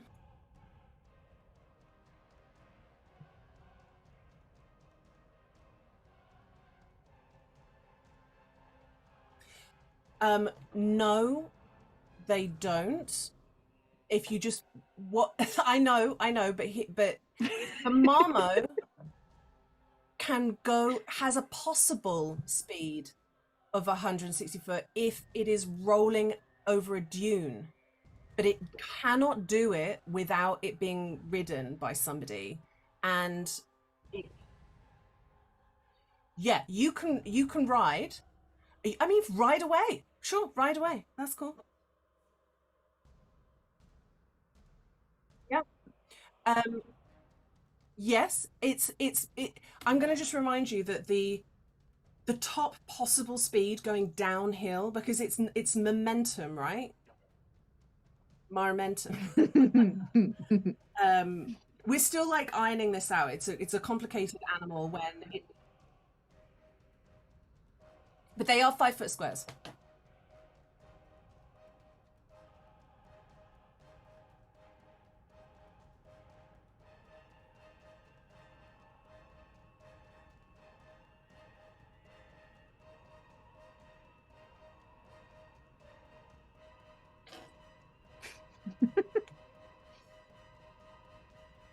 Yeah.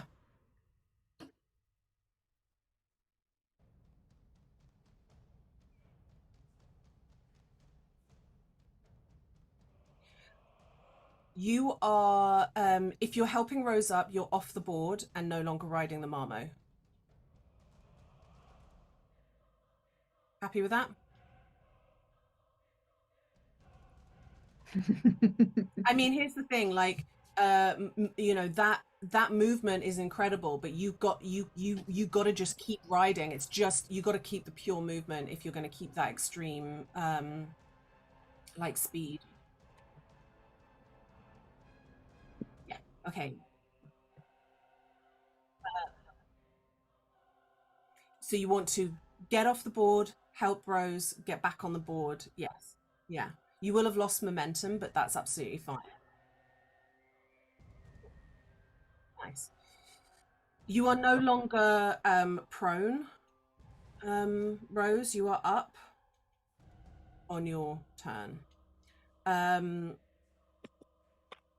So, first up,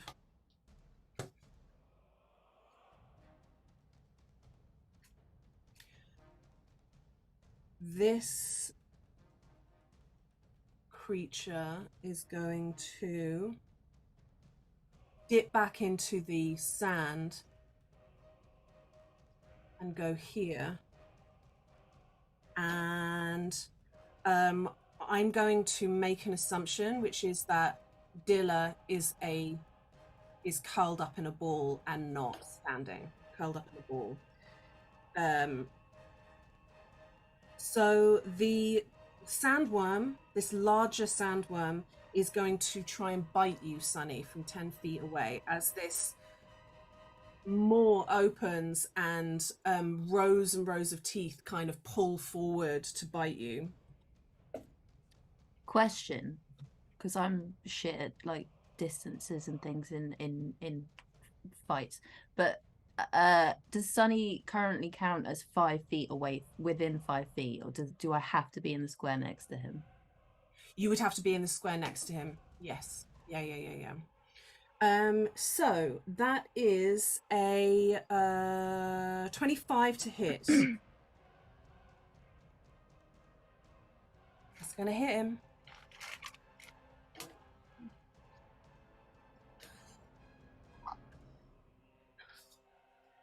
It's attacking you, Sunny, not Dilla. I mean, you know, it's choosing to attack the fleshy thing rather than the kind of armored ball.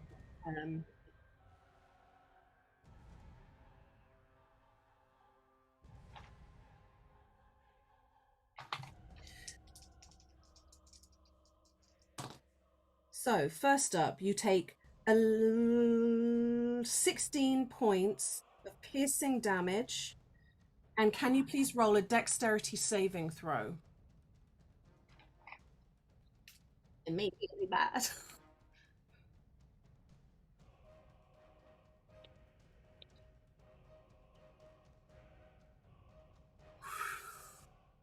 This mouth that kind of reaches out, it's revolting because the lips kind of peel back and it's just rows of teeth that pull forward and grasp at you and attempt to completely engulf your whole body, but you like just dodge out of the way and the teeth instead scratch across your body.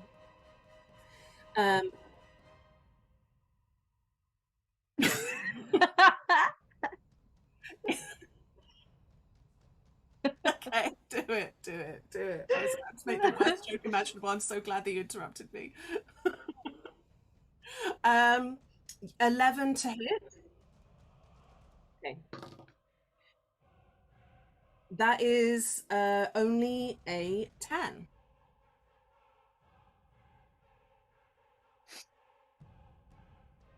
Get rebuked. Um, Burn its lips right off. so Hellish Rebuke is can you just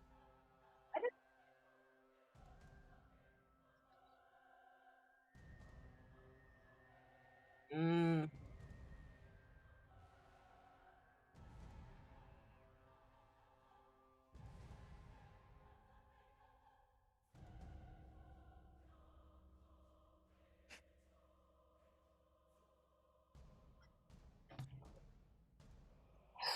and a kind of like a solar flare that that fire just reads across the body of the worm, and it sort of momentarily pulls back. You've taken your damage. That's its thing, and it is going to go back into the sand.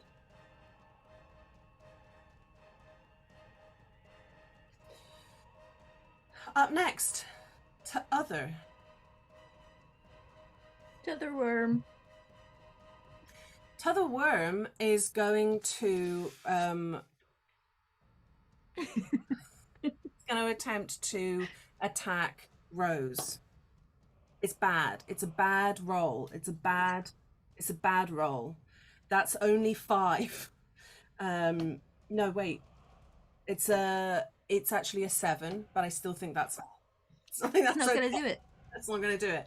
You just again, you see it reaching forward to try and bite you, but it is it apps. Oh yeah, the shield comes up, and you just feel that kind of thud as the worm head. Quite realize just how phallic all of this was going to feel in the actual moment of it. I didn't think it through. Um, and that is its. It is also going to dive back into the sand. Now it's your go, Rose. Okay. I think I will move kind of so I'm sort of back to back with Sunny.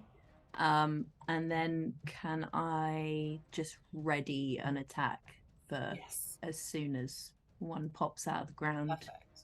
Perfect. You're looking around. You've got your sword ready. Got my shield up, sword ready. Perfect. So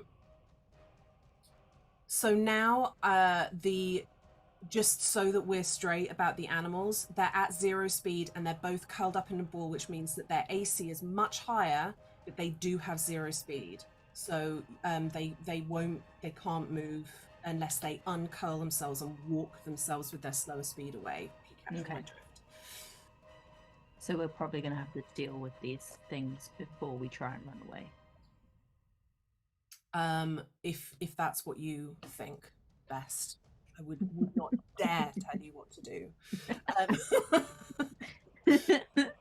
Top of the round, Sunny.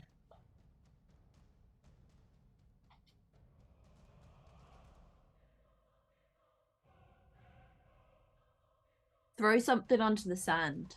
See if it like well, like the movement, it might like Tremors. Come on. You never seen that movie?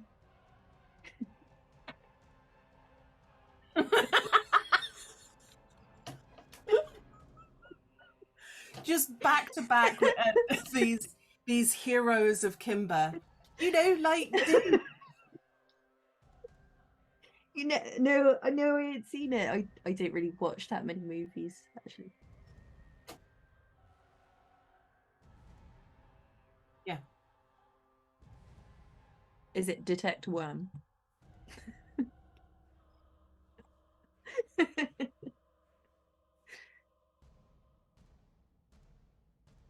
I do need to know that. Yeah. Nah, don't worry about it.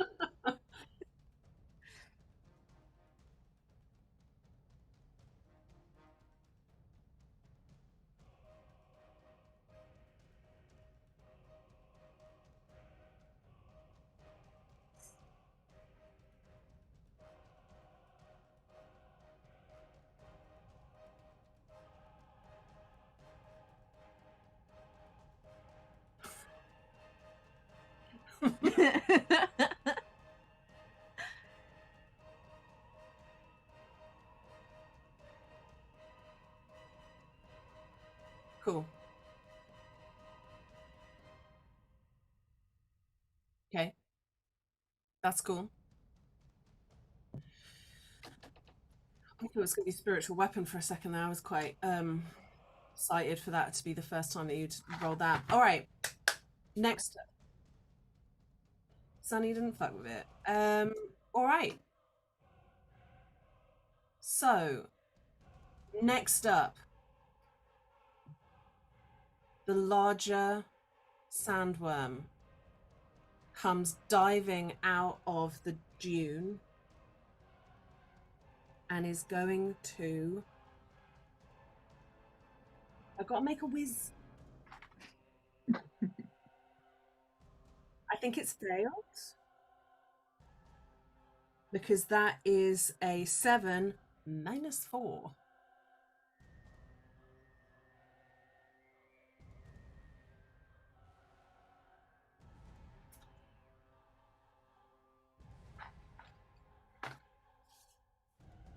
It's not nothing. Right. It is going to reach forward to try and bite Rose. I feel like Ash's dice are going to betray me. I'm going back to my Iridia dice. Oh no, that's not good for me, is it? oh no. It's a natural 20. Can you please roll a dexterity saving throw? Is that a disadvantage? It is, isn't it?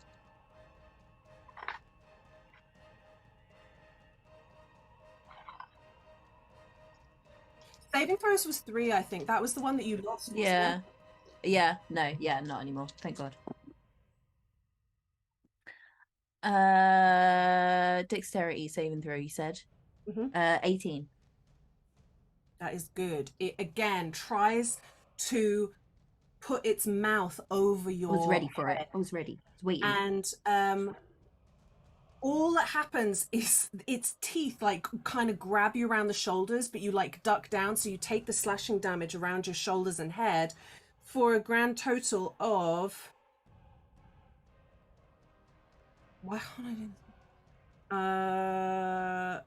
14 piercing damage. No.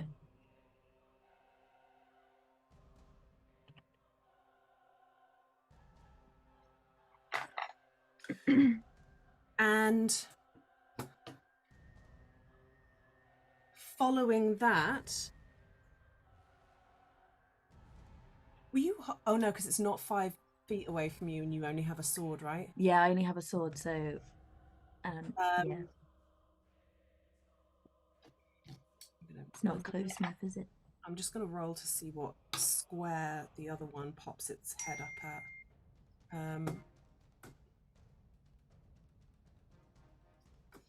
Beg pardon.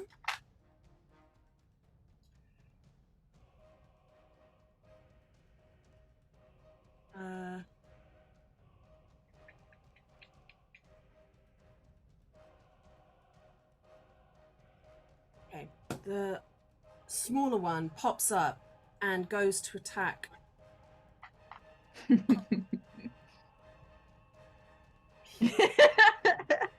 I was excited because it was a bit higher, but then I forgot that it was -4, so that's an 8.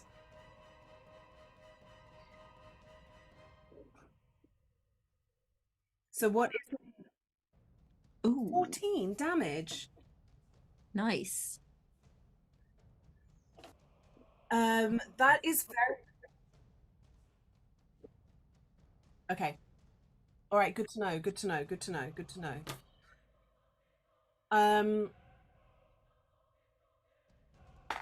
That has immediately made the smaller sandworm. What kind of damage is it? Radiant.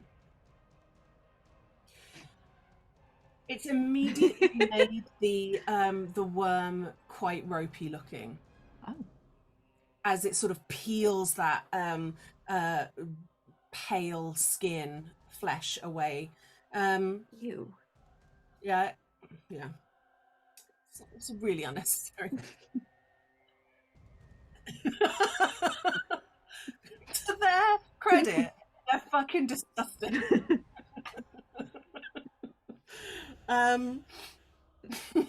Okay, that's them.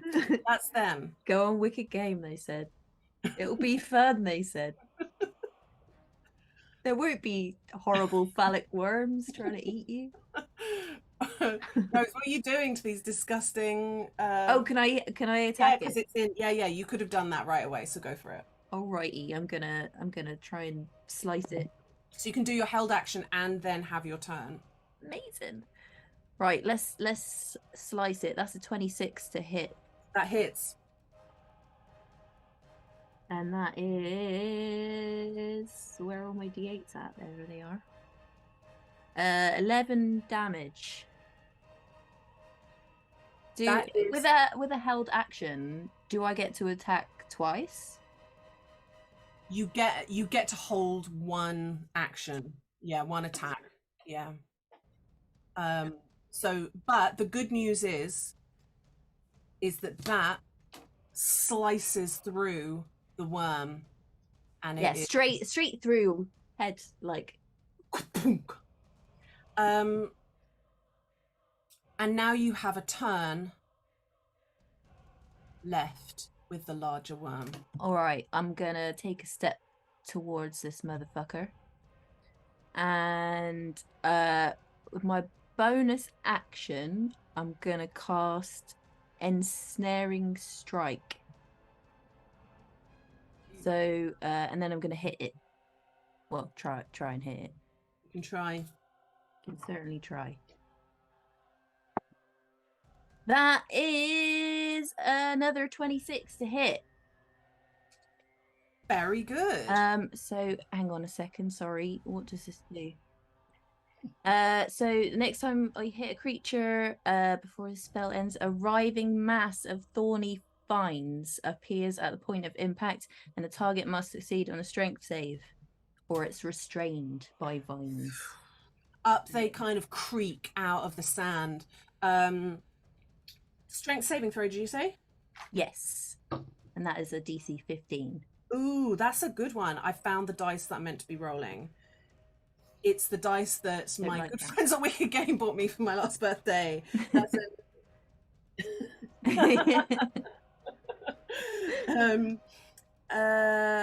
So strength save. So that is a full 27. Forget it. It does nothing. The vines like curl up round it. I also think it should have had advantage because it says a large creature gets advantage, so it probably a large or an enlarged. A large. Yes. Okay. Yeah. Somehow it being enlarged is like so bad. But hey, I still do some damage, right? But it kind of, but not it being so like smooth and long thin. It just like pulls back down. I know. I wish it had arms, but at least it would be better than what it is right now. It's just an keep describing its pale skin, smooth pale skin. It just pulls down, and the vines kind of fall away. Do the vines do anything else? No, I don't think so. But I do get the damage because it's when I do an attack, so I still get to roll the damage, right? So that's a 13. 13 damage or 13 to hit? 13 damage, sorry. Cool.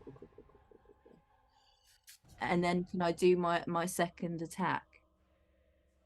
Do it. All right. Where's my D20 gone? Not that one. Oh, shit. Oh, for fuck's sake. That's a natural one, so never mind. Yeah, you just your confidence is on rocky ground. You felt so good after cutting the head off one, and then you turn around and seeing your vines just not work. That's it. It is has just rocked your confidence again. Top of the round. Sunny.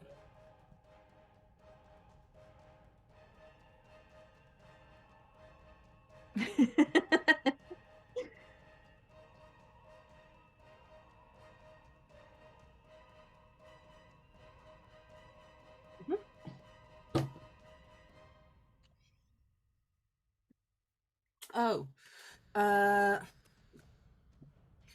is a 16.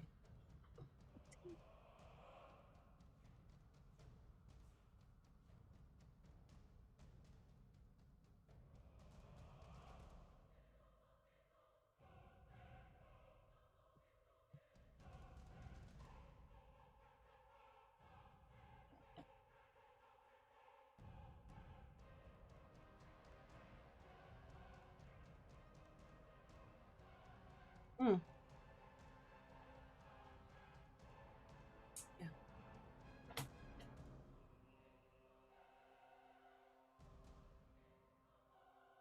I do believe so, yeah.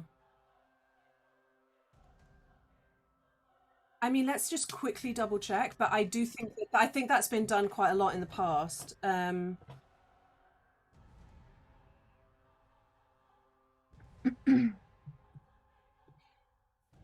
As long as lesser restoration is an action.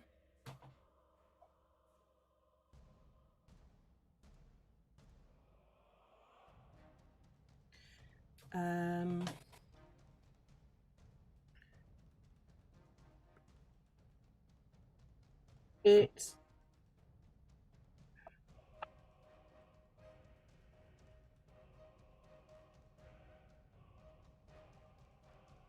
Oh my god, I'm suddenly in forums where people are really arguing this so much.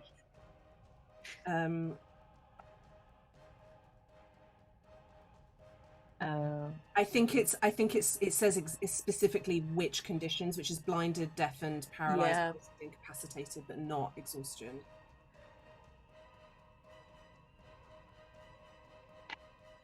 Yeah, that would have been rad.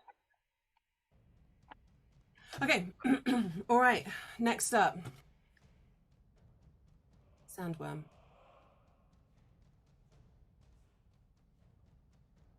It's gonna move. Yeah. Not me though, please. Well, the wisdom save's bad. It's that is a 0.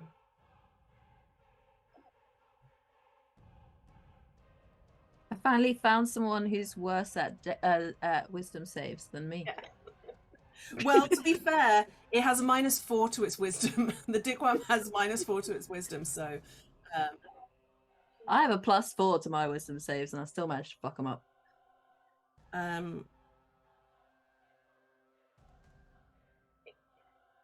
Incredible.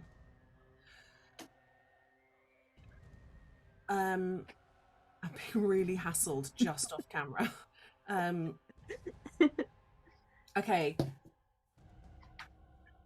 1 to 2 is Sunny, 3 to 4 is Rose. It's Rose. That is a 16 to hit. No. Oof. I think you just dodge out of the way of it, and its teeth come kind of clamping down fleshily between you. Oh. Fleshily, and it dives frustrated into the ground. God damn it. Rose. Well, it's gone fucking disappeared again, hasn't it?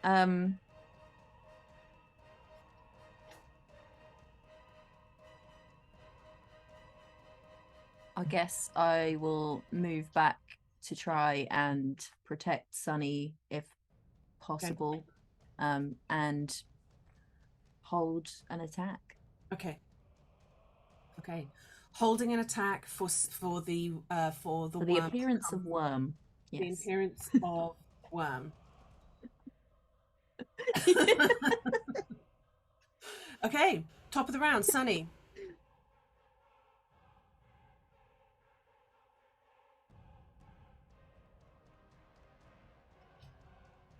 Yeah, that's an idea, but isn't it going to take a little while for them to get going? Does that not make us vulnerable?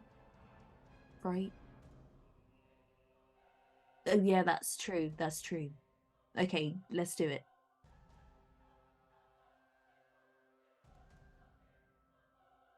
Okay. Stand on your board.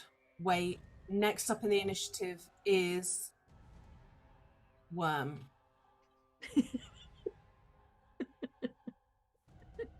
It's everybody's favorite. 1 to 2 is Sunny. 3 to 4 is Rose. It's Rose. Come at me, bro. you fuck. Wisdom save 13 -4 is a 9. Spirit Guardians is clutch in this instance. That is, though, 20 to hit. Oh, that will actually hit me. It will. Can you please make a dexterity saving throw?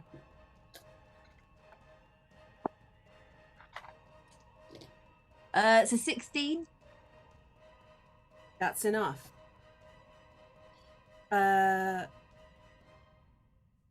13 points of piercing damage as it bites you, but gets no purchase on actually eating you. And it's your... Oh, I'm so rude, did not put it on the board. It's there. Oh yeah, I was holding my action. Whack it. Technically, you should do your held action like before it even attacks you, because it happens before whatever it is. As it, yeah, okay. You were holding it, but that's fine. Sorry. No, that's good. That's good. That's good. That is a 26. Big time. Alrighty. So that is a 6 damage. Ooh. All right. And now is it my actual turn now? Now it's your actual turn. You've been told to get on the old. You've been told to ride. Ride like the wind. Oh yeah, we're riding. What? Yeah, the worm stays this time. Are we going? Is that the plan?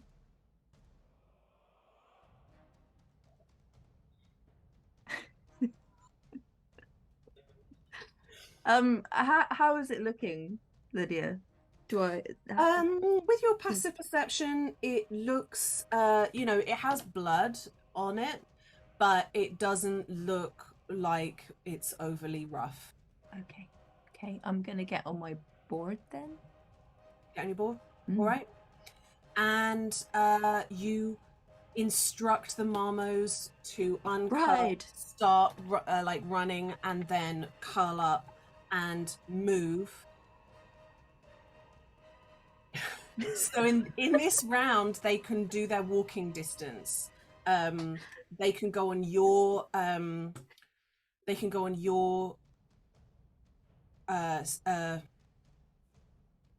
yes. So you can now move.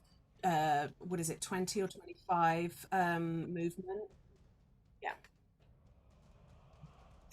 It's still Rose's. I think Rose could do her movement because. Oh, I can move this turn. Yes, because you. Okay. That's your action. Which direction are we going?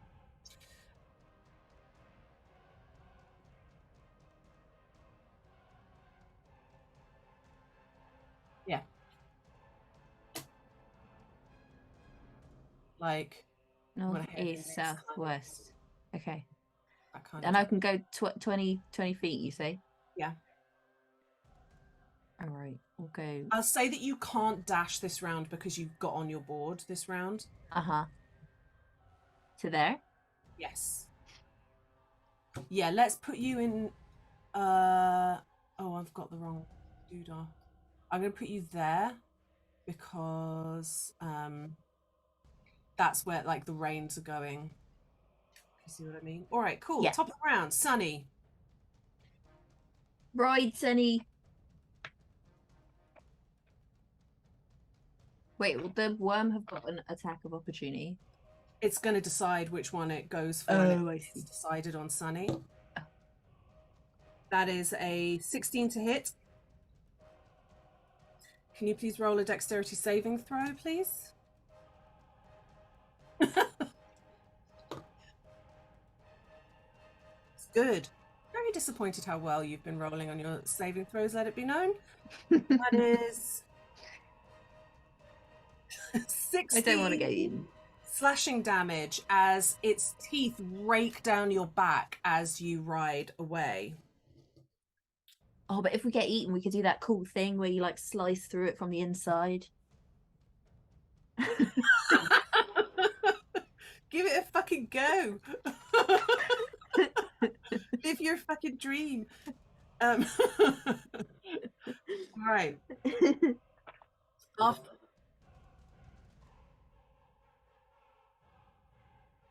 Cool. Well remembered. Well, you've done movement. Actually, you've not done movement. I'm going to kind of say that just the balancing act of staying on the board and the concentration that's required. Yeah. Get off, run 30 feet ahead. Your movement's done. You have an action and a bonus action, but there you do have to hold on to reins. Like it's there are limited amount of things. This is, I mean, you don't have you've this isn't quite like mounted combat. It's a whole surfing combat.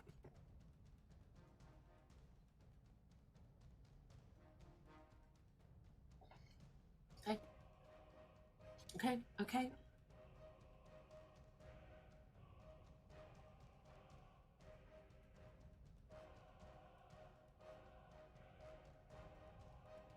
That's your turn.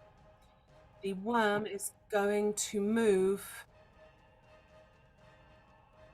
and it's going to come up and like,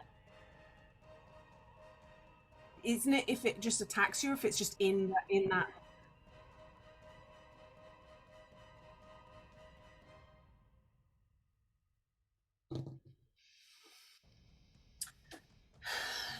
It's a 4.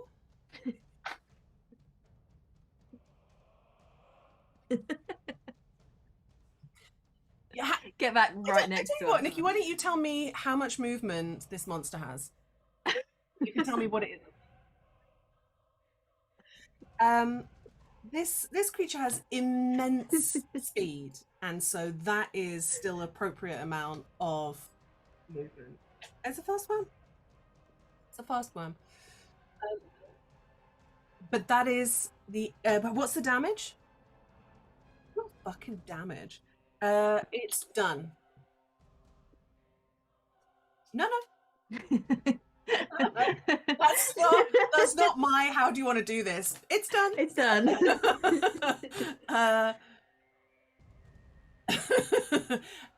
But that is the end of its go. So it's Rose's go now.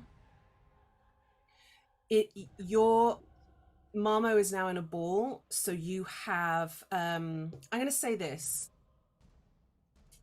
You roll a ride check on your movement, and that will determine, because you can't do the full 150 right away. You can't go from 20 feet per 6 seconds to suddenly 160.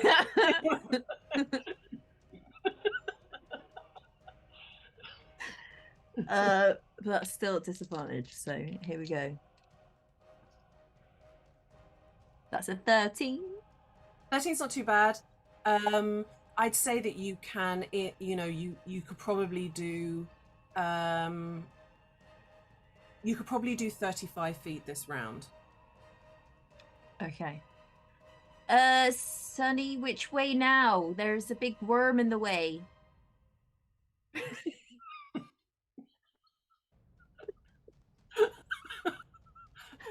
Cool, thanks.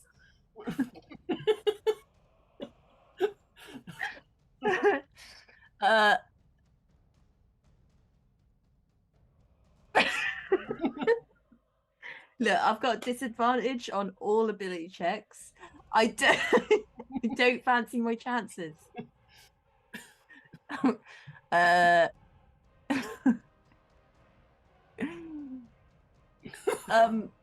30 feet. Sorry, I'm sorry. 35. No, that's cool. That's asking cool. everyone to repeat everything ever. No. I'm happy to. 35. 30. 35.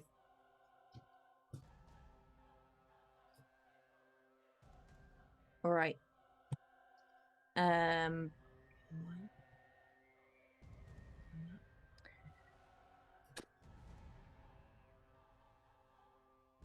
I am as a bonus. I could dash, yeah, but then wait, is it your turn next? It is your turn next. Okay, yeah, fuck it, let's dash. Fuck it, let's dash. That means we can't jump the worm. Actually, dashing wasn't something. Dashing's not something that you can do, because dashing is like sprinting, right? It's something that you can force your body to do. You can't really do that with Marmo. Yeah, that's unethical. Their speed can get up so high. That's unethical. I don't. Yeah, no. That's why the speed can get so high, is that you can't dash the equivalent of what? Sorry, I'm just squinting at my spells. Can I cast? Can I cast Moonbeam, please? You can cast Moonbeam, yeah. Right. Okay. I will. You've done your movement, so you've got an action and a bonus action. Cool. My action is to cast Moonbeam. I've got my I'm still holding on to my broken snow globe. So I've just got like this sort of trophy Mm-hmm. in my in the hand that I'm holding my shield Yeah. with. So I'm gonna like kind of use that to focus. And this big beam of moonlight comes from the sky. Uh so it needs to make a con save, please.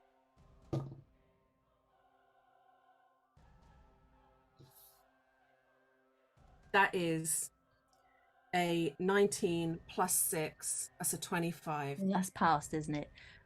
So that takes So sorry takes to ruin your movie. half damage. So that's that's a 16, so that's 8 damage. Cool.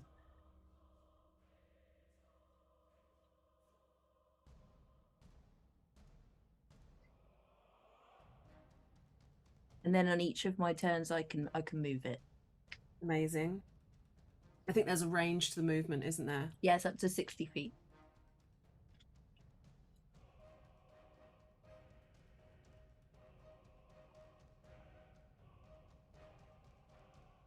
And when it starts its turn in the moonbeam, it will have to roll the save again. Cool. Okay. Yeah, that is my turn. That's your full go. Very, very good. Are there any other effects that Moonbeam give other than the damage I need to know about? No. It changes into God a damn it, why did I werewolf. think of that? It would have been so cool if it just suddenly shrunk into a fucking like a white guy just going, sorry, I'm only a worm on certain nights of the year, or certain nights of the month.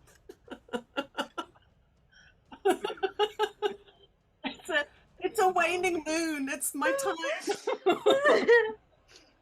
No, it just says when it enters the spell's area for the first time on a turn or starts its turn there, it's engulfed in ghostly flames that cause searing pain.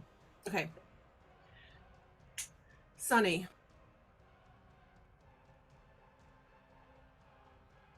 Yes, please. 23 is good.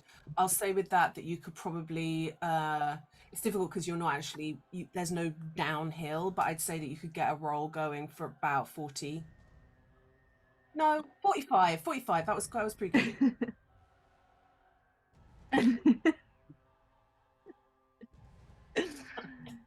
Okay. Actions, bonus actions. Your turn. All right. And then a con save. Oh, that is my usual 19. This dice loves a 19. But that's a wisdom save, so that pulls it down to 15. Isn't your save 16? Yeah. Oh, Yeah. I would only be able to pass on a natural 20 then. With a -4.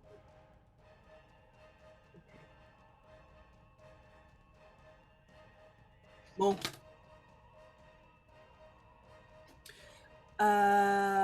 And that is radiant. Now I need to do a con save, did you say, for Moonbeam? Yeah.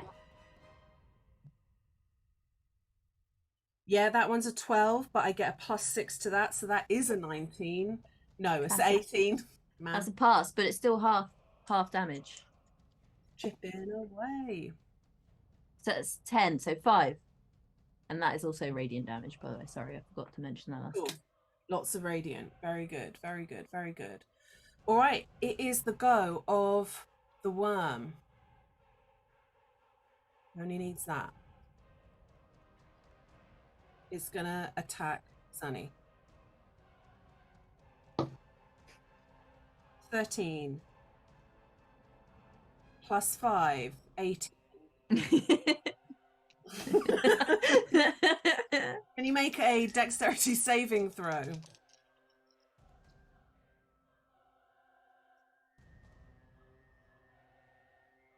Oh. That is not great on the damage. It's only 11. Of course. So many saves. 18 minus 3. That's a 15.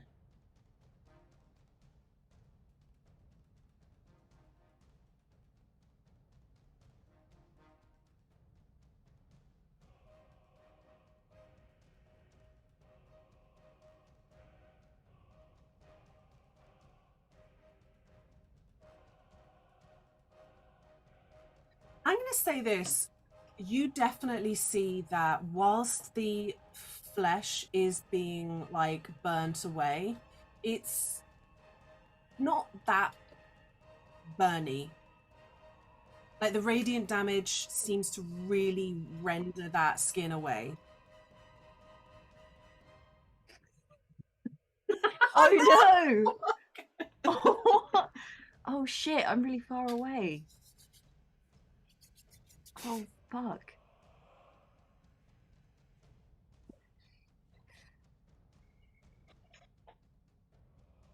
Okay.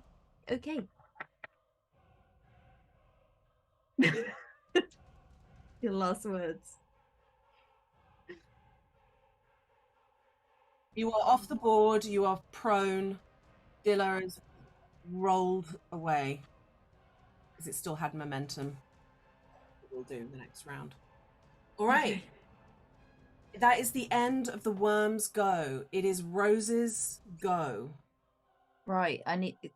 I'm rolling a ride check. See how far I can go. Yeah, why not? Okay. It can only help, it can't hinder. Okay. Yes, get that speed up. Fucking disappointing. That's an 8. 8. You don't get any more, but that still is 35. Okay, so that's okay. That's enough. That will get me here.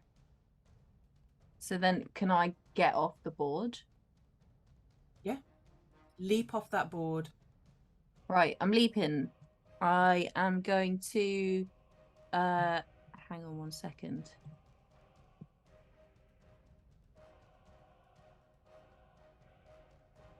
I'm gonna lay on hands. Yeah. You just you grab him, and how much healing do you give him? So can I give him the full 25? I'm sorry, I've never been a paladin. I can do as much as I want. Okay, full 25. 24.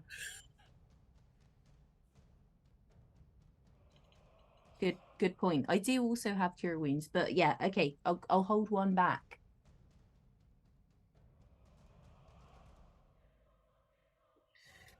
$24.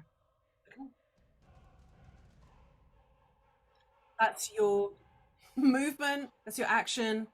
You got any bonuses? Got a bonus action. Can I cast a spell? Does that count as a spell? No, you can cast if you have a bonus action spell for a bonus.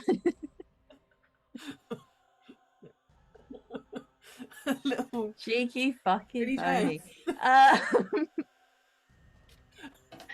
I don't know why I'm so hysterical. I'm supposed to be trying to make this like suspenseful and horror-like, and I just descended into the into hysterics. All right. How about this? I am going to cast Shield of Faith on Sunny, please. So you've got an extra 2 to your AC. Rad. For up to 10 minutes.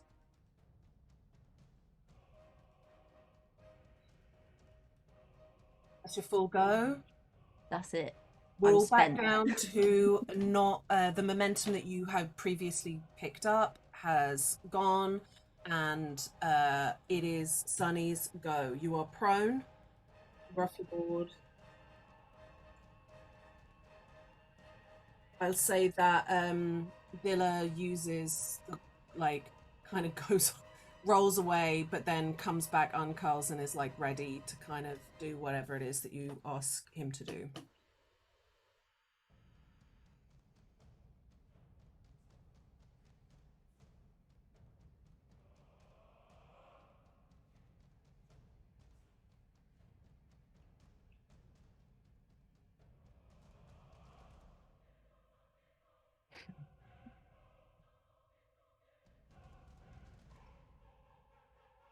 I mean, hug the big fleshy worm if you want. Let's see if love really does win.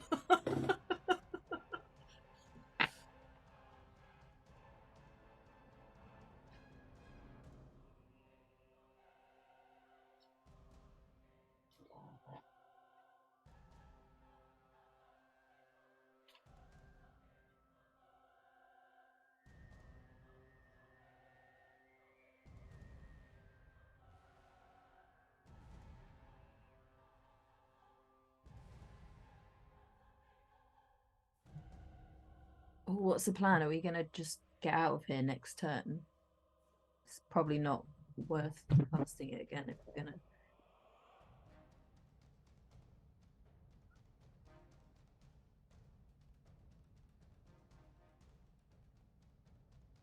That sounds good.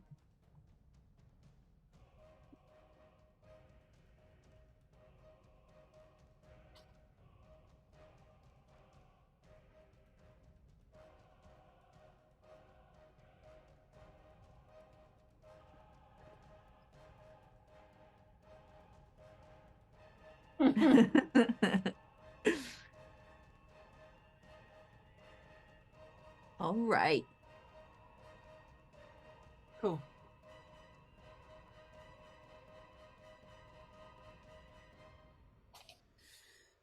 All right. Bastard worm. Next up, worm.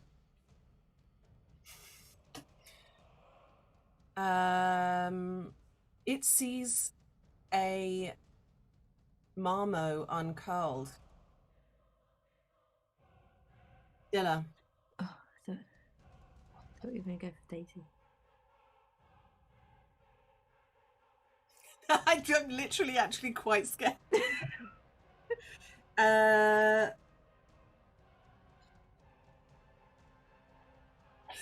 a 23 to hit. Can Dilla please roll a dexterity saving throw?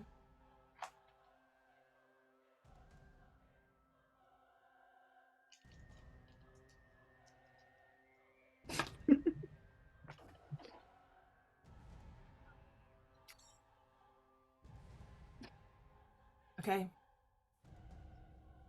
Dilla takes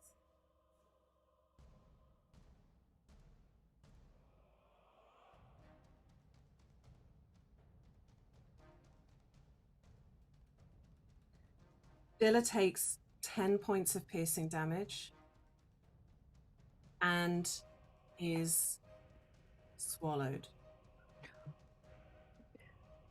As those teeth, that mouth encircles the Marmo and is now here. And Dilla is in the worm. Like in the mouth or like all the way in? Dilla is swallowed. So the swallowed rules, if my recollection is correct, the swallowed rules are thus. I'm sorry.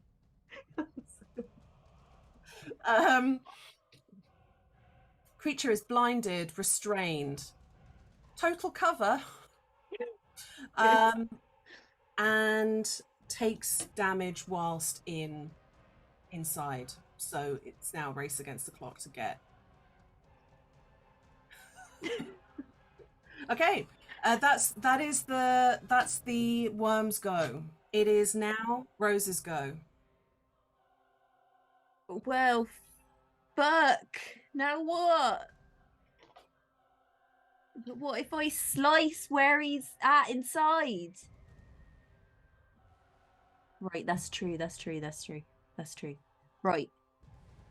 I'm gonna try and slice this motherfucker. Slice Wait, and I dice. gotta You gotta gotta move around, yeah. move round here. Slice and dice. That is a dirty 20 to hit. That hits. Oh, hey. That is a D8. That's a 7. Can I divine smite this bitch? Of course. Sorry, I'm just checking how much that is. An extra 2d8. Yep. Paladins. So that's an extra. So it was. What did I say? Fuck. You said 8. 8. Did I add anything to that? You should have your proficiency bonus, but not to the smite. Okay, so it would have been 12 plus 11, so 23. It's yeah. The 11 is Very radiant. good. It is starting to look a little bit ropey. I believe you've got a second attack. I've got a second attack. Yeah. That is a 24. That hits. So that is just a 6.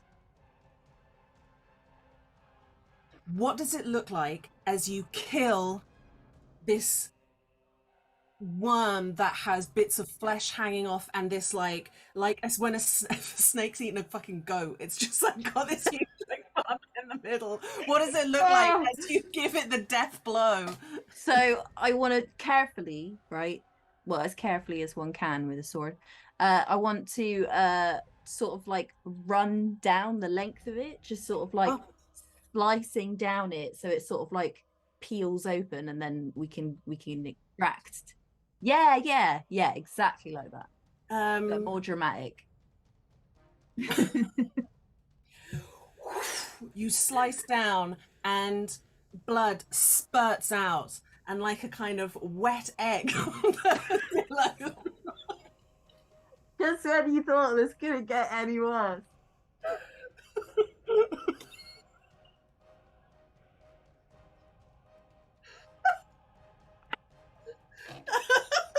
Dilla just rolls out. So sorry. I can only apologize. I'm never coming back. Oh, like a wet and egg. and the worm is gone. I mean, it's not gone. It's in too. It is lying on the sand. I'm going to stop with the descriptions because at this point, now that it's flaccid, it's worse. So I'm just going to stop. Let's get some... I'm still not over a wet egg.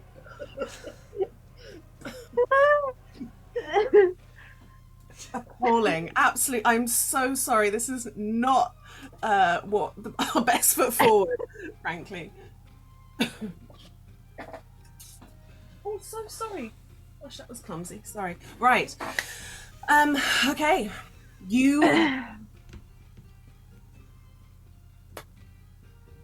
There is a kind of silence that falls again, other than your own like heavy breathing and Dilla like whimpering a little bit. I'm going to heal Dilla with my Aura of Vitality for exactly 10 off of 1. Okay. Rose, have you been hurt? Yeah. Have 7 hit points. Oh, are you all better? Not all better. Have 4 hit points. I've got a number of these left. Have 6 hit points. Have 7 hit points. Okay. Whoa, All right. Whoa. Have 6 hit points. Are you all better yet? I'm all better now, yeah. Thank God, because I need some of these. Okay, right. That's me sorted. Cool. Boom. That's Aura of Vitality is done, and that is my last level 3 spell slot. And what do you do now? Oh, right. Well, first of all, I'm going to get some of this viscous out of my hair. Yeah. You're having those kind of like feelings of when you do your work for the Therismos. All those snakes that you've slain in your time as a monster slayer. It's grubby work, it's sticky work. Mate, this is fucking gross. I hate worms because they're terrifying, but also because they're gooey. Like, it's just... Oh, it's yeah, I mean, Sunny, so far, you've not really... I mean, you certainly did kill those bugs, but it's been mainly child-based violence for Sunny. I mean, like, yeah, fair, but, like, it's not been gooey and it's largely at a distance, is basically... Yeah. Yeah, most monsters, they're pretty gooey on the inside. Do you fight monsters, then? Yeah. That's so cool. Why did you fight monsters for? Like, just like, because they're bad, or like for reasons? Like, Oh, for money. oh, no fair. Like, we did some of that. Although Oh, yeah? my friends got like really into it, and I was like, it's dangerous now. Yeah. Wait, Yeah. so does that mean there's some part of these worms that you can take back and then get money? Well, maybe actually. Can I harvest anything Is that good how that from works? the worm? I don't know. You sure can.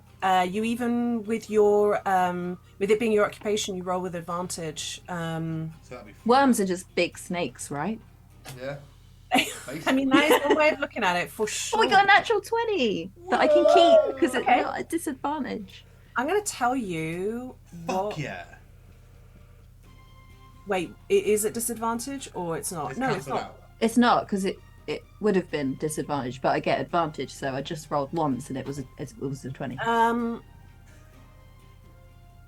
I've rolled 4 natural 20s this session, It's because you're with me. Blessed. but I haven't been able to use any of them because I've been at disadvantage this whole time.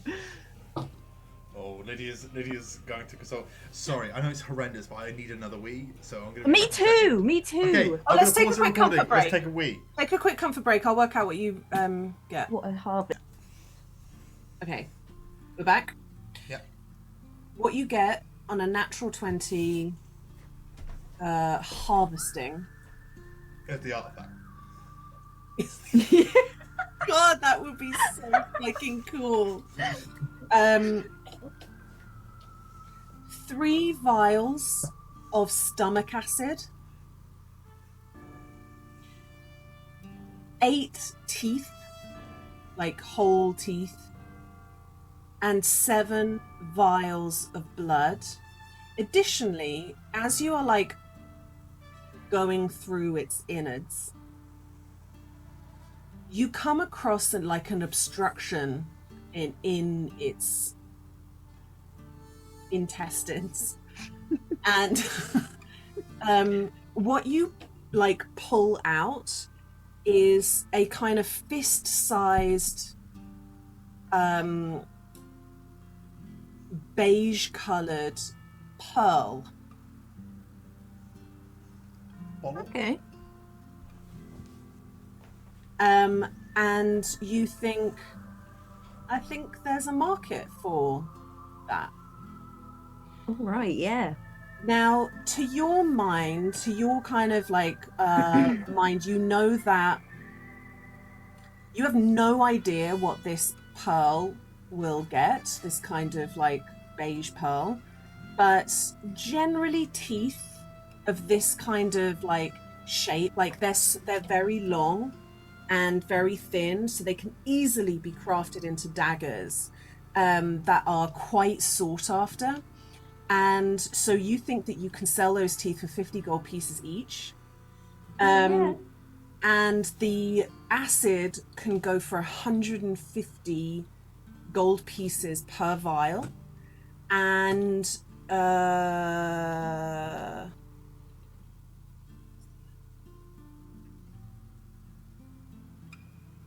blood is 50 gold pieces a bottle. All right. Hell yeah.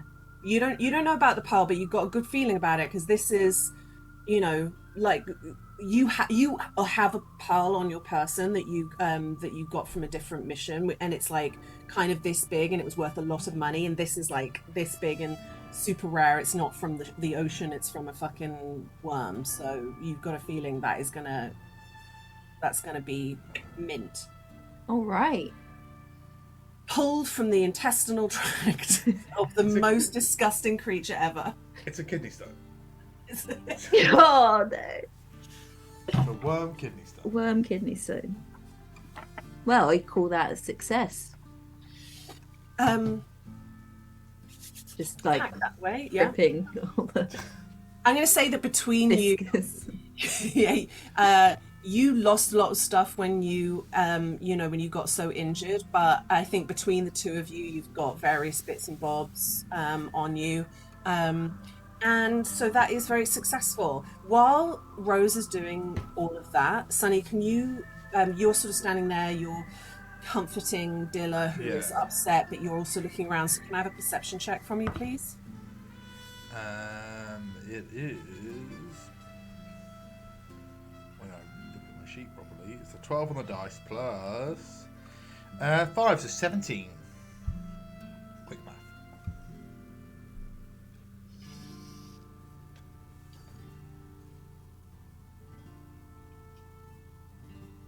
The sun is starting to go down.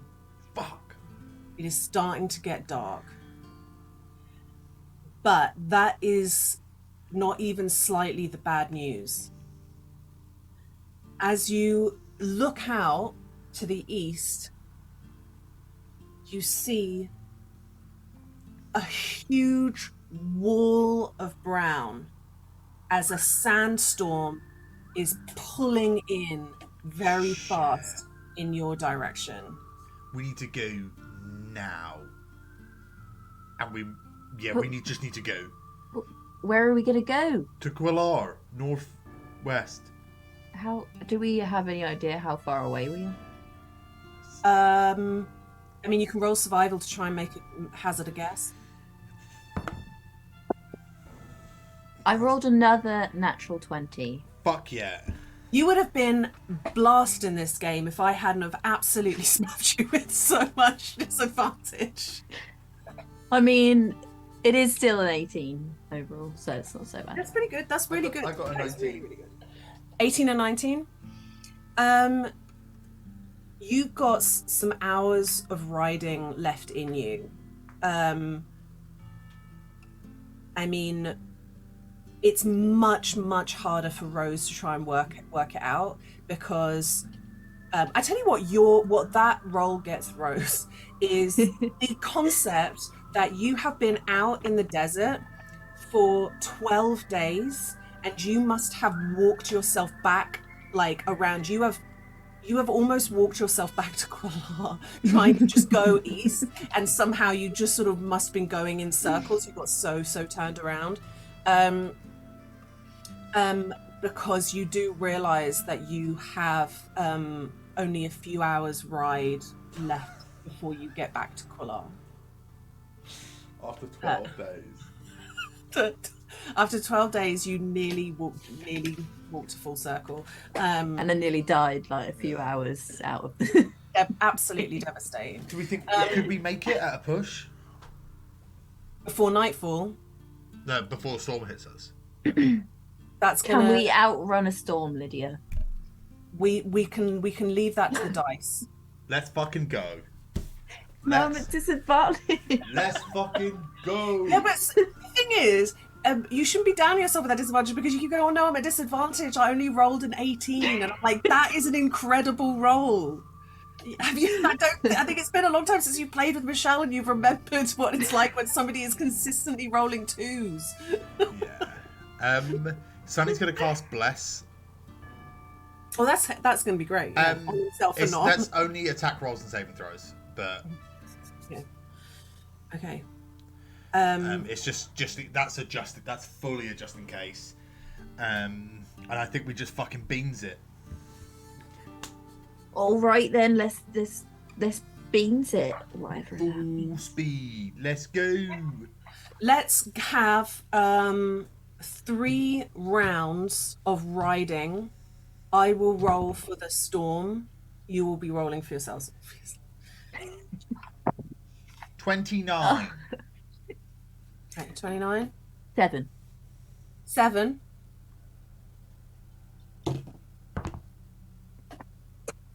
Okay. Sunny is clearly like pulling ahead, and has just loads of speed, so can like do whatever he wants with that kind of speed. Rose, you are building that speed up, but it's sort of slow to get there, and you do feel that wall is gaining on you. Second round. 22. I rolled another natural 20. Oh my god, Theo. But the other roll was a 7, so that's a 10 total. Okay, that is better though. That is better. And you feel pretty good about it, although you know that you are a better rider than this. You don't feel this round like the you can sort of hear the roar of it now, but it isn't really getting closer. The final round. Okay. Natty 20. Yeah, 31. Sadly, I've got a so did 13. I. Okay. I also rolled a natural 20. Rose, you feel the wind pick up, and you feel that as the sand begins to hit the back of your head. Sunny, you turn around and see this wall of brown. Dig! I'm going to roll to see how bad it is for you, because I have levels of storm. So you're not in it and then there's nothing to be done. It's levels of how bad it can be. Get my D3. It's all just so I can roll my D3. Marvos have a burrowing speed. Noted. All right. The wind is 50 miles an hour. You would not be able to do a range attack, which is A-okay, I think, for all involved. You have disadvantage to perception checks, and any fires that you have gone out. Unprotected fires have gone out, which is fine for this round. Are you continuing to ride through the dust storm? Are you hunkering down? Am I like on the edge of it? Yes. Okay. I don't have like zero visibility. You can still see. You can see Sunny. Okay. Sort of in the distance. I mean, he's rolled incredibly well all of the rounds, so he is quite far away from you. But I think at this point she would just try to continue to ride. Yeah. I mean, here's the thing. If you were to hunker down and like try to get worse. like sit still, there's a very, very real reality where you just lose Sunny, because you're not tethered together. You don't, you will become separated. All right, roll. That's bad for me, so that's good news. It's a 9. Okay. 23. 23. Okay. Sunny, are you really pulling ahead, or are you like sort of doing loops around? Yeah. Doing donuts. Yes. You are, Sunny, what you see as you turn around is Rose gets momentarily like pulled into the storm, and then you keep seeing Daisy pull back out again, and Rose keeps like cresting out of the this kind of curtain of sand.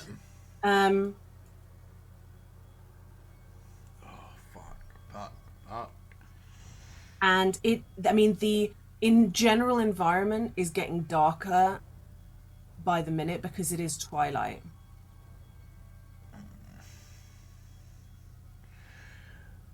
We just got to keep going. Keep Nothing I going. can Let's do keep. to- Let's keep rolling. Keep rolling. Natural 20. It's not so bad. It's a 15. Oh, that's good. That's good.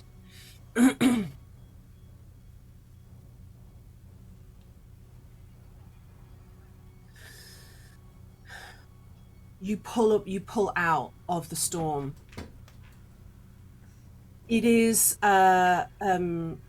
you are having to really ride hard, and the concentration it requires to like look ahead, see the dunes, know that you can get more momentum, you can build momentum. I mean, I think after having done several that are over 10, your speed right now is probably around the 60 feet per round kind of speed, which is really fast. And you can see Sunny ahead, like weaving around, trying to kind of give you the opportunity to like catch up. And the curtain of storm is approximately 30 foot behind you and moving forward. One final roll, I think, because this will be our 6th roll for storm. Dirty 30. Got another 15. That's good. That's great because I rolled an Why am I 8. way more excited about Theo's 15 than my 30? You've really started to pull away now, and there is, with these ride rolls, it's very difficult to lose momentum to like actually slow down. It's like if you get over 10, you just keep speeding up and keep speeding up and keep speeding up, and you just are, as long as nothing stops you now, you are just going, and you are going faster than this sort of slow moving dust storm. But you have lost the light, and you are once again in the night, and the temperature is dropping. The last time that you ate was breakfast, so you are hungry. You know that you can't stop to drink water because you would lose the momentum and you'd be engulfed by the storm. So this is now just about riding. Can I get a... level 4, right? You were level 4 when you left the city. But whatever level it is, it's kind of fine. Okay, no level of the city is ever going to be difficult for you. I It's thought just like, the higher the level, the better for us, because we could just... Oh, right, yeah. Got you. roll a perception check for me, both of you or one of you. I feel like maybe Rose is just focusing on those dunes. Yeah. But Sunny... I got it. Don't worry, 22. Let's go. 22. Deuces. Yeah. I'm going to text you something. Why'd you have to clean your phone to do that? Make sure that screen is nice and clean to send you this piece of information. There's a worm in the city, wearing a hat, and it's pretending to be the mayor. I'm really entranced by the mental image of a wereworm, but not like a big worm, but like a earthworm. Like at every full moon, he just turns into a tiny earthworm. Or like were slugs, like just fucking nightmare. Well, all I can think now is a sandworm with a top hat on and a chain round its neck, being meh. Ooh, I don't like that information. I don't like that information. I don't like that information. I don't like that information. Fuck.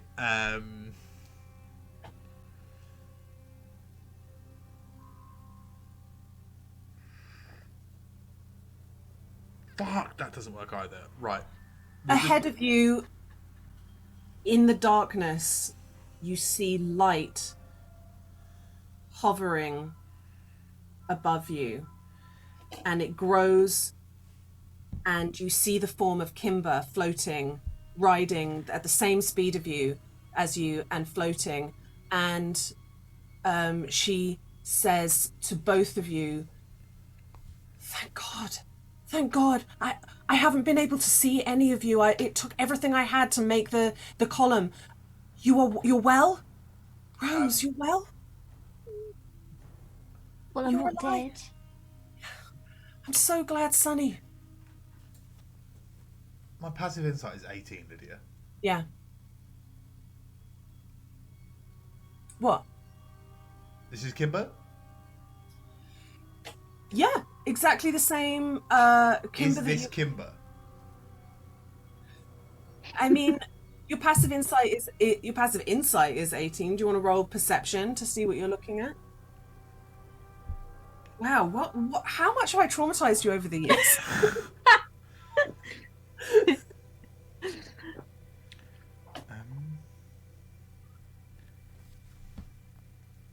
This is fucking I like how I'm just obviously not traumatized enough because I was just like, oh, hi. Thanks for saving us. 23. I'll tell you what's interesting about the way that you're seeing her now is she is partially translucent, and there is a shifting in the way that she looks, and it takes you a second and you begin to doubt your eyes, and what you realize that it is when you look at Kimber, you see a furbolg, right, with the pink eyes and the beige skin and the kind of bright colored hair, and there are moments when she's like shifting and becoming stockier and a bit shorter, and that kind of furbolg nose slightly shifts a little bit, and she starts to look a little bit more dwarven, and you realize that she's trying. Ordinarily, there was something that she said to you once, that people perceive her as like what makes them comfortable, and that is normally something that's incredibly innate for her, but she's having to concentrate on it right now because she used up everything that she had to create the beacon for you. You know, she is, here's the truth of it, she's not a god, she's a patron saint, and on top of that she's a patron saint to 2 people. She's only got 2 batteries. Liz, can I cast magic missile at 2nd level, and I want to aim for the floor 120 foot to the right of me. Okay. And that's 3 darts that are going to slam into the floor with force damage.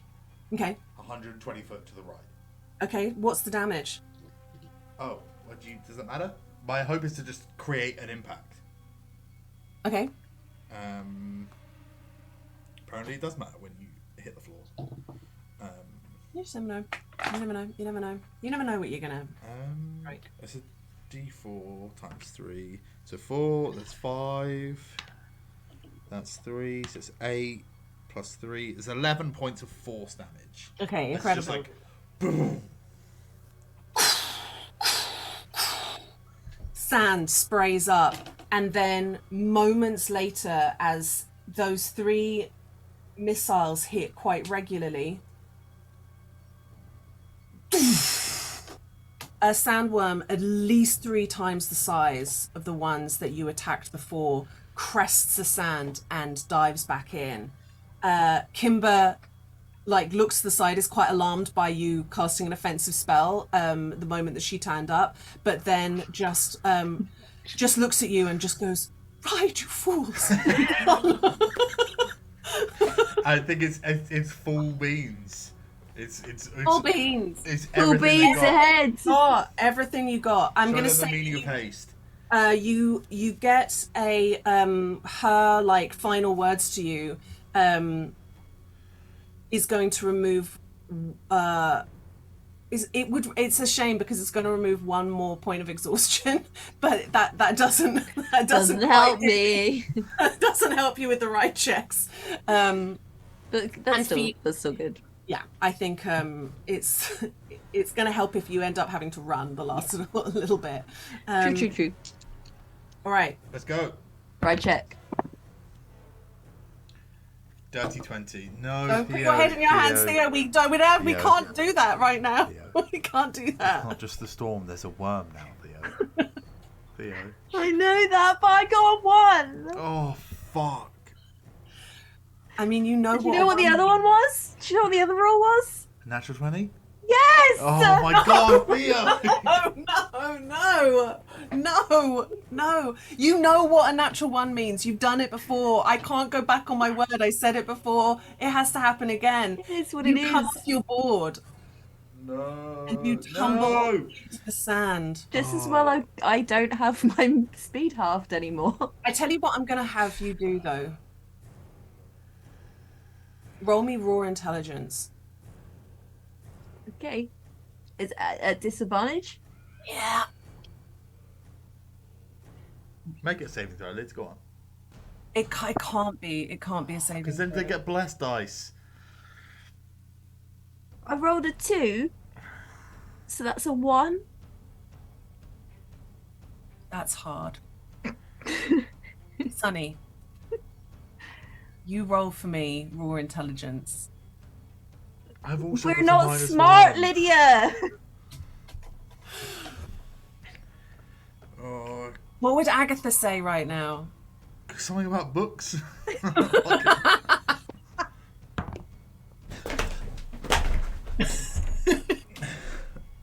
Did you get a natural 20? Did you? I can't No, see it Are was anything. these the dice I that went up the mountain as well? Yeah, they are. It was a 20. It was a 20. Blessed by the gods. Okay, Literally. you're riding. You see that come off, and something comes to you in this moment. Those worms don't have eyes. They've got tremor sense. Yes. Yeah. That's why I did the magic missile. You sent the magic missile. You see that she's on the ground. She doesn't move. I'll do it again. Magic missile, 120 foot away. She doesn't know. She's like making to get up.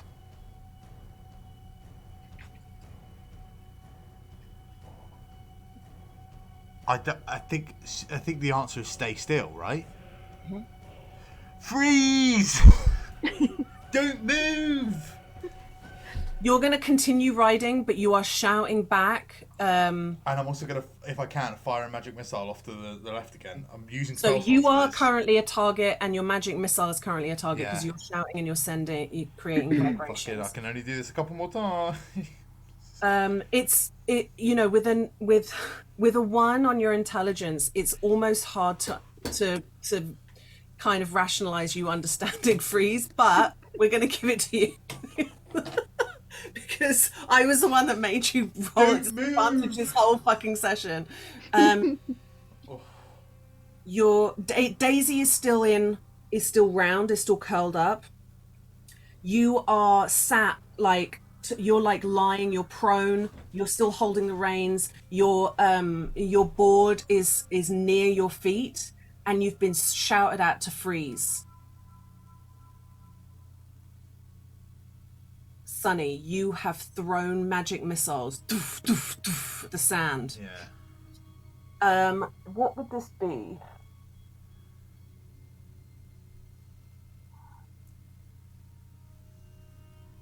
I feel like to hold still as possible feels a little bit like, it does feel a little bit like athletics. Feels also a little bit like Yeah. almost like Right. performance, or like yes, stealth would be good, but we really don't want to give you that one. That's like the worst. Athletics? Although how much worse could you, because you're already at disadvantage, so it sort of makes no difference. I mean, athletics would be peanuts. I feel like because you're lying down, it's almost like having to hold yourself in a sit-up position. You can do athletics if you want. Doing crunches, like It's like mid-crunch, just Yeah. hold it. It's It's like like that. doing the plank, What's that? really, Yeah, like wobble, yeah. plank. Must be yoga move. God, that is the most tenuous explanation for using athletics to stay still. As It's not great. Oh my god, Theo, please. it doesn't have to be good. There's a lot of distraction. Okay, well,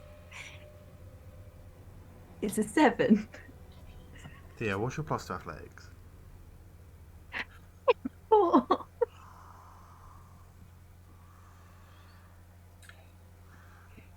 Okay. Here we are.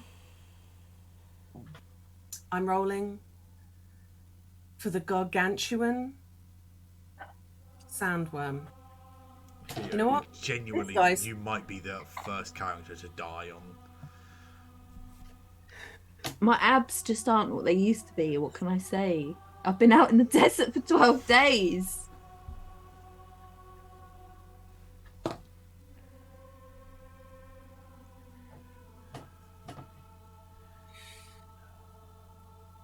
You are in this awkward position, kind of balancing on your like hip, butt cheek, like that's this weird, slightly sideways position, half crunch. Daisy is just in a ball, and you have this moment where you just lose balance and your like elbow touches the ground. And what you see when your elbow finally hits the ground is the wave of the sand as it passes by you. And there's almost a like double take as it passes by, and then it pushes on. I rolled a 6. And you see it cresting the sand as where the magic missile struck the sand. Can I just say, I fucking love Magic Missile. Yeah. It's so good. Fuck. Theo. Now can you please roll stealth to get up and get going again? Can I give guidance? Yes, you absolutely can. Be stealthy, please. Is guidance a D4?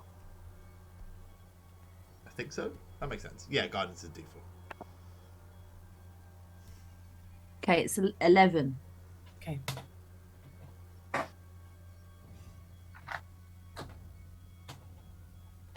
Rolled a 3. Ash is really pulling through for you. Thanks, Ash. Automatic Dice on Twitter. They make great dice, and they have commissions open at the moment.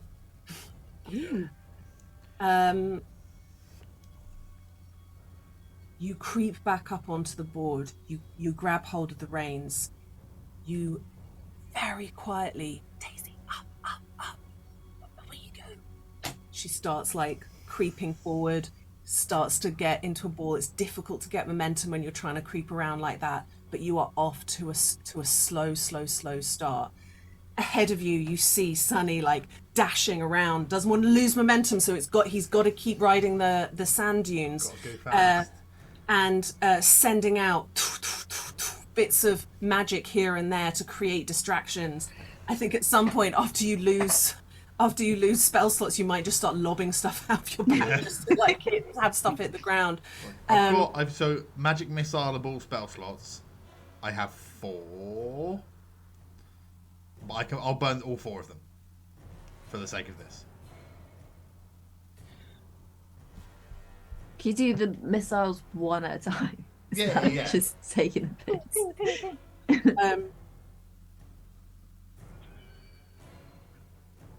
I mean, it comes to this. You are riding. I just have to have more ride checks, I'm afraid. Okay. Dirty 30. Theo, please. It's an 11. Could have been a 22. Really rough. But it makes sense because you're starting from practically nothing. You've had to be so stealthy, but you are still going achingly slow. Sunny, ahead of you, you see the high walls of Quillar. If you can just make it the last half mile, you're in the walls of the city. Okay. I'm going to. Go on without me, Sonny. I'm going to. I'm just holding you back. I am going to pull out my 50 foot of hempen rope. Yes!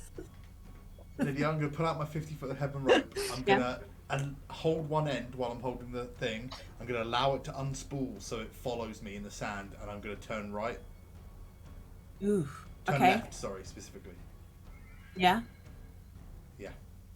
In order to try and pull the beast away. Yeah. Okay.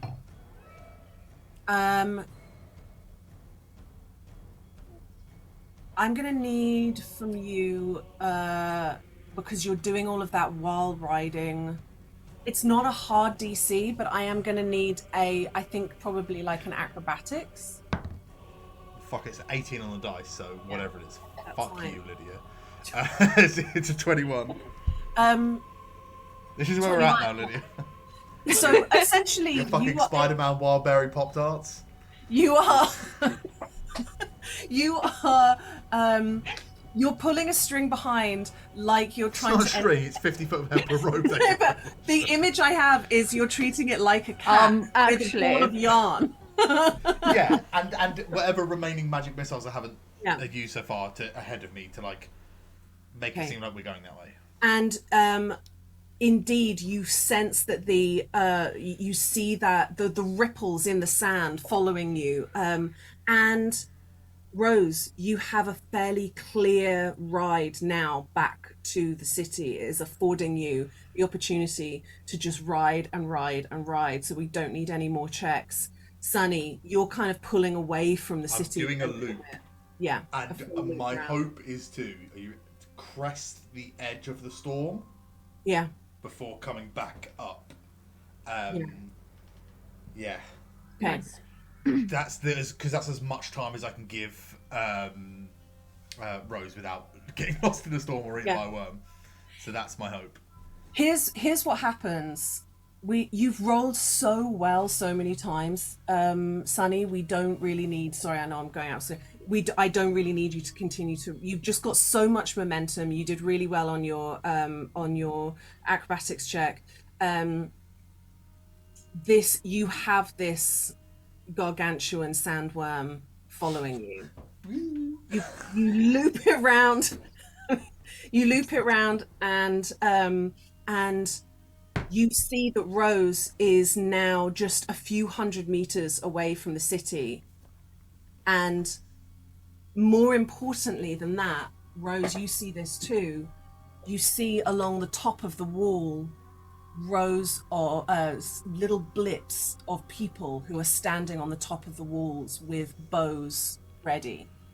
And Sunny, as you pull back in towards the city, you see a volley of arrows. They all hit Sunny and he gets bombed. That is the end of you. You are taken out. And all those custers turn to each other and go, one birch water down.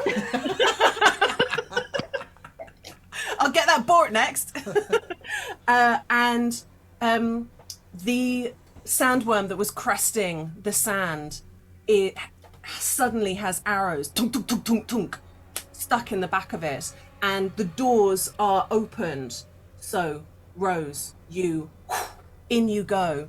And you can surf through the streets, although you kind of come to a stop fairly quickly because you have a regular board that it's too much friction on stone roads. Mm-hmm. And Sunny, you are way behind because you've done that big loop. But as you come forward, streaming through the gates of the city are custers with more. Some have bows, some have swords, but they all come streaming out and they go to attack the worm, and you are safe within the city walls. All right, lads, I'm back. Well done. Let's have a quick chat about what happens now that you're back in. Like, they've got it well in hand. They aren't fighting to kill a gargantuan sandworm. Yeah. They're just trying to like send it off and make sure no one else is leaving the city. It is the middle of the night, but we can just have a little like decompress now and work out what it is that you do with the rest of your time. Also, so I know when Sunny's going back to the school, so for other reasons. So, I have a question. Sunny would probably try and figure out if Rose lives in Quillar. Yeah. Rose does live in Quillar. Yeah. Right. In which case, Sunny's going to arrange for Rose. I don't know if Rose has like a stable or somewhere to keep Daisy, but Sunny will basically offer a space at his stables free of charge. It's then that you kind of realise Rose bought her Marmo from Birchwater Stables. But a different Daisy. She bought a differently named Marmo and named it Daisy. I think possibly bought an unnamed baby Marmo and in a kind of Darren Brown didn't realise that she saw Daisy on a plaque. And went, That means it's like Dylan's sister. It suddenly came to me out of nowhere. Yeah, I think Daisy. Just felt, Yeah, I think Dilla right. and Daisy are probably like Siblings. cousins of sorts. Yeah. Adorable. But yeah, like basically offer board for Daisy, like in perpetuity, and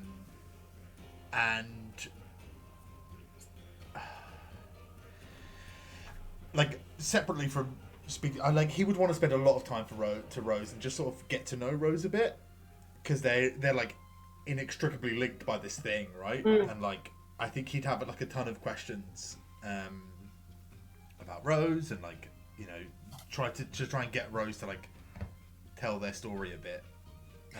I think that night it's not impossible to imagine that you stay at your house and you have plenty of spare rooms, which you can kind of. Parents are on holiday right now, right? Yeah. Yeah, I think they'd probably be on their way back now, because that's. Yeah. I mean, I know they like a long holiday, but that is maybe 40 days of holiday. Yeah, they're on their way back. But and then I think I'd. Oh no, are they there? Because if they're there, because remember how long it takes to travel, and they travel over things, so it's. I would go and see Violet and William. Yeah. Introduce them to Rose, and also ask Violet if they could set up a meeting with Viv for Rose, just like tea or something. Cute. Very cute. Yeah. Just because I think it would be good for Rose to meet Viv. Yeah. Because it's, as much as it is important to be your authentic self, a moment where you're seen as your authentic self is, it's got to be gratifying, right?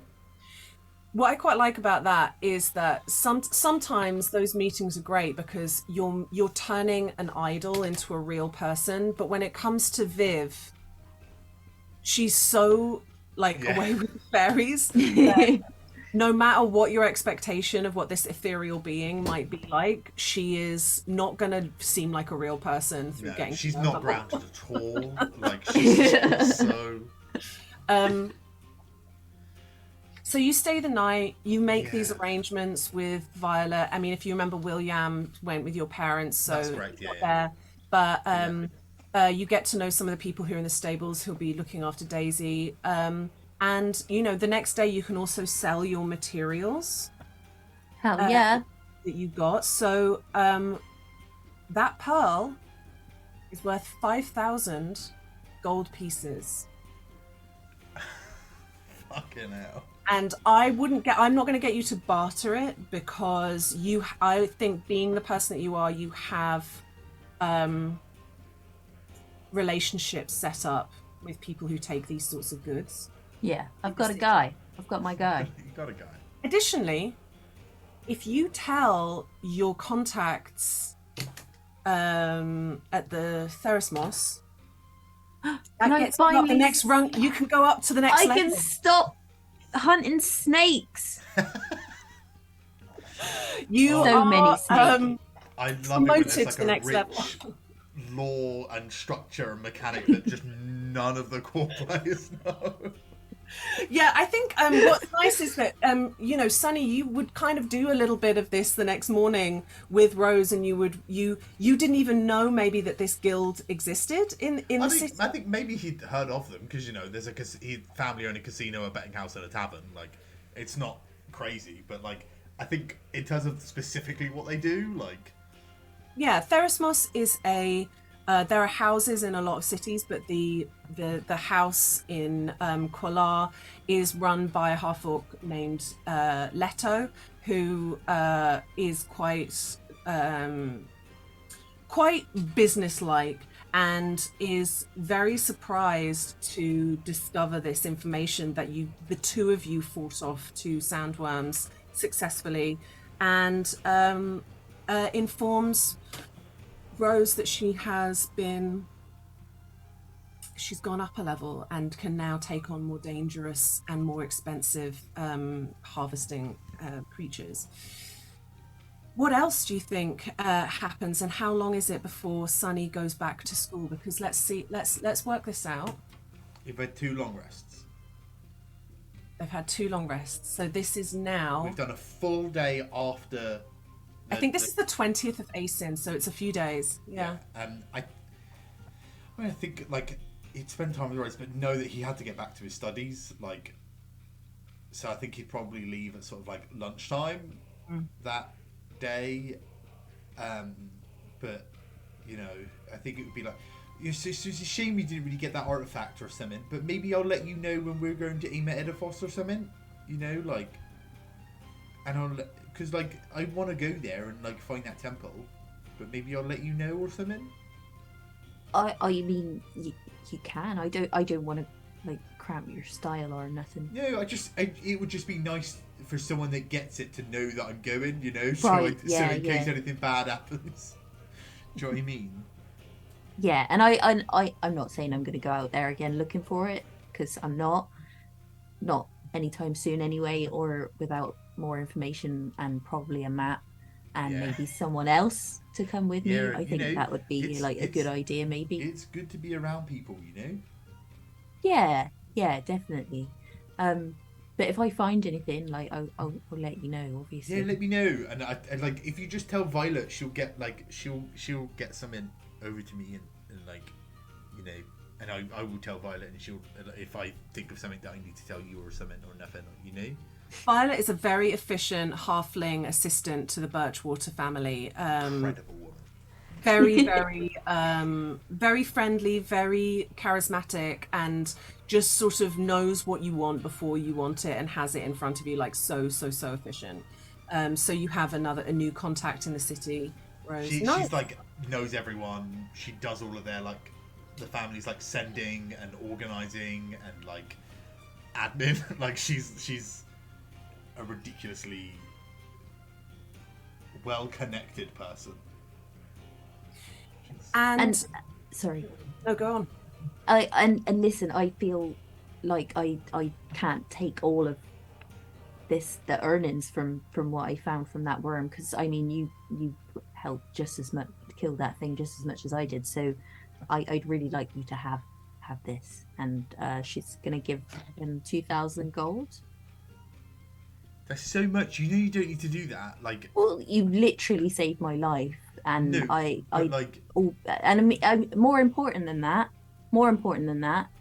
and I think she at this point she like puts her hands on his shoulders and like really trying to like infuse what she's saying. And like more important than that, more important than saving my life even, is you helped me, you gave me back the hope that I was worthy. Like that's more important to me than money. Sunny's just gonna give Rose a hug. So, do you know what I'm gonna do with this gold? Yeah, what are you gonna do? I'm gonna put it aside, and this is gonna be the first donation to when we rebuild the Temple of Kimber. Oh, that's nice. That is. I'm gonna put it aside once we get those artifacts. You're a good person, Sunny. I mean, I try, but you know, it gets hard.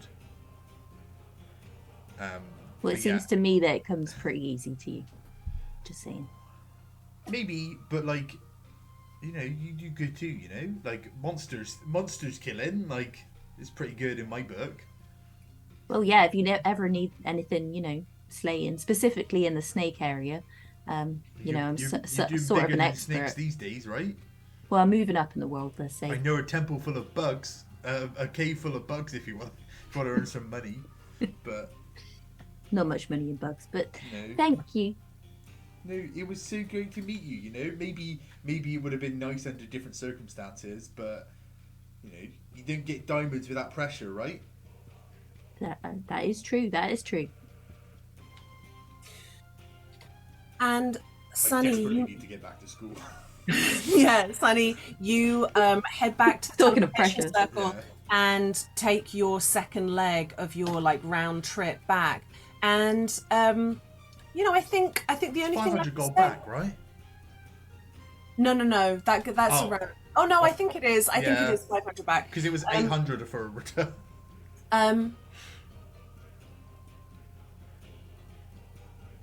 I think the only other thing to be said is that, you know, that it takes a bit of time for Kimber to be able to come back the way that she was before, but she is so happy that you lived, Rose. So happy that not only that you lived, but that you found your hope again.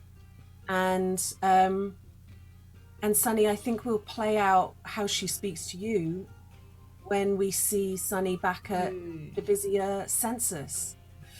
And with that, I'd just like to thank you again, Theo, so much for joining us on this little wee adventure. Thanks for having me.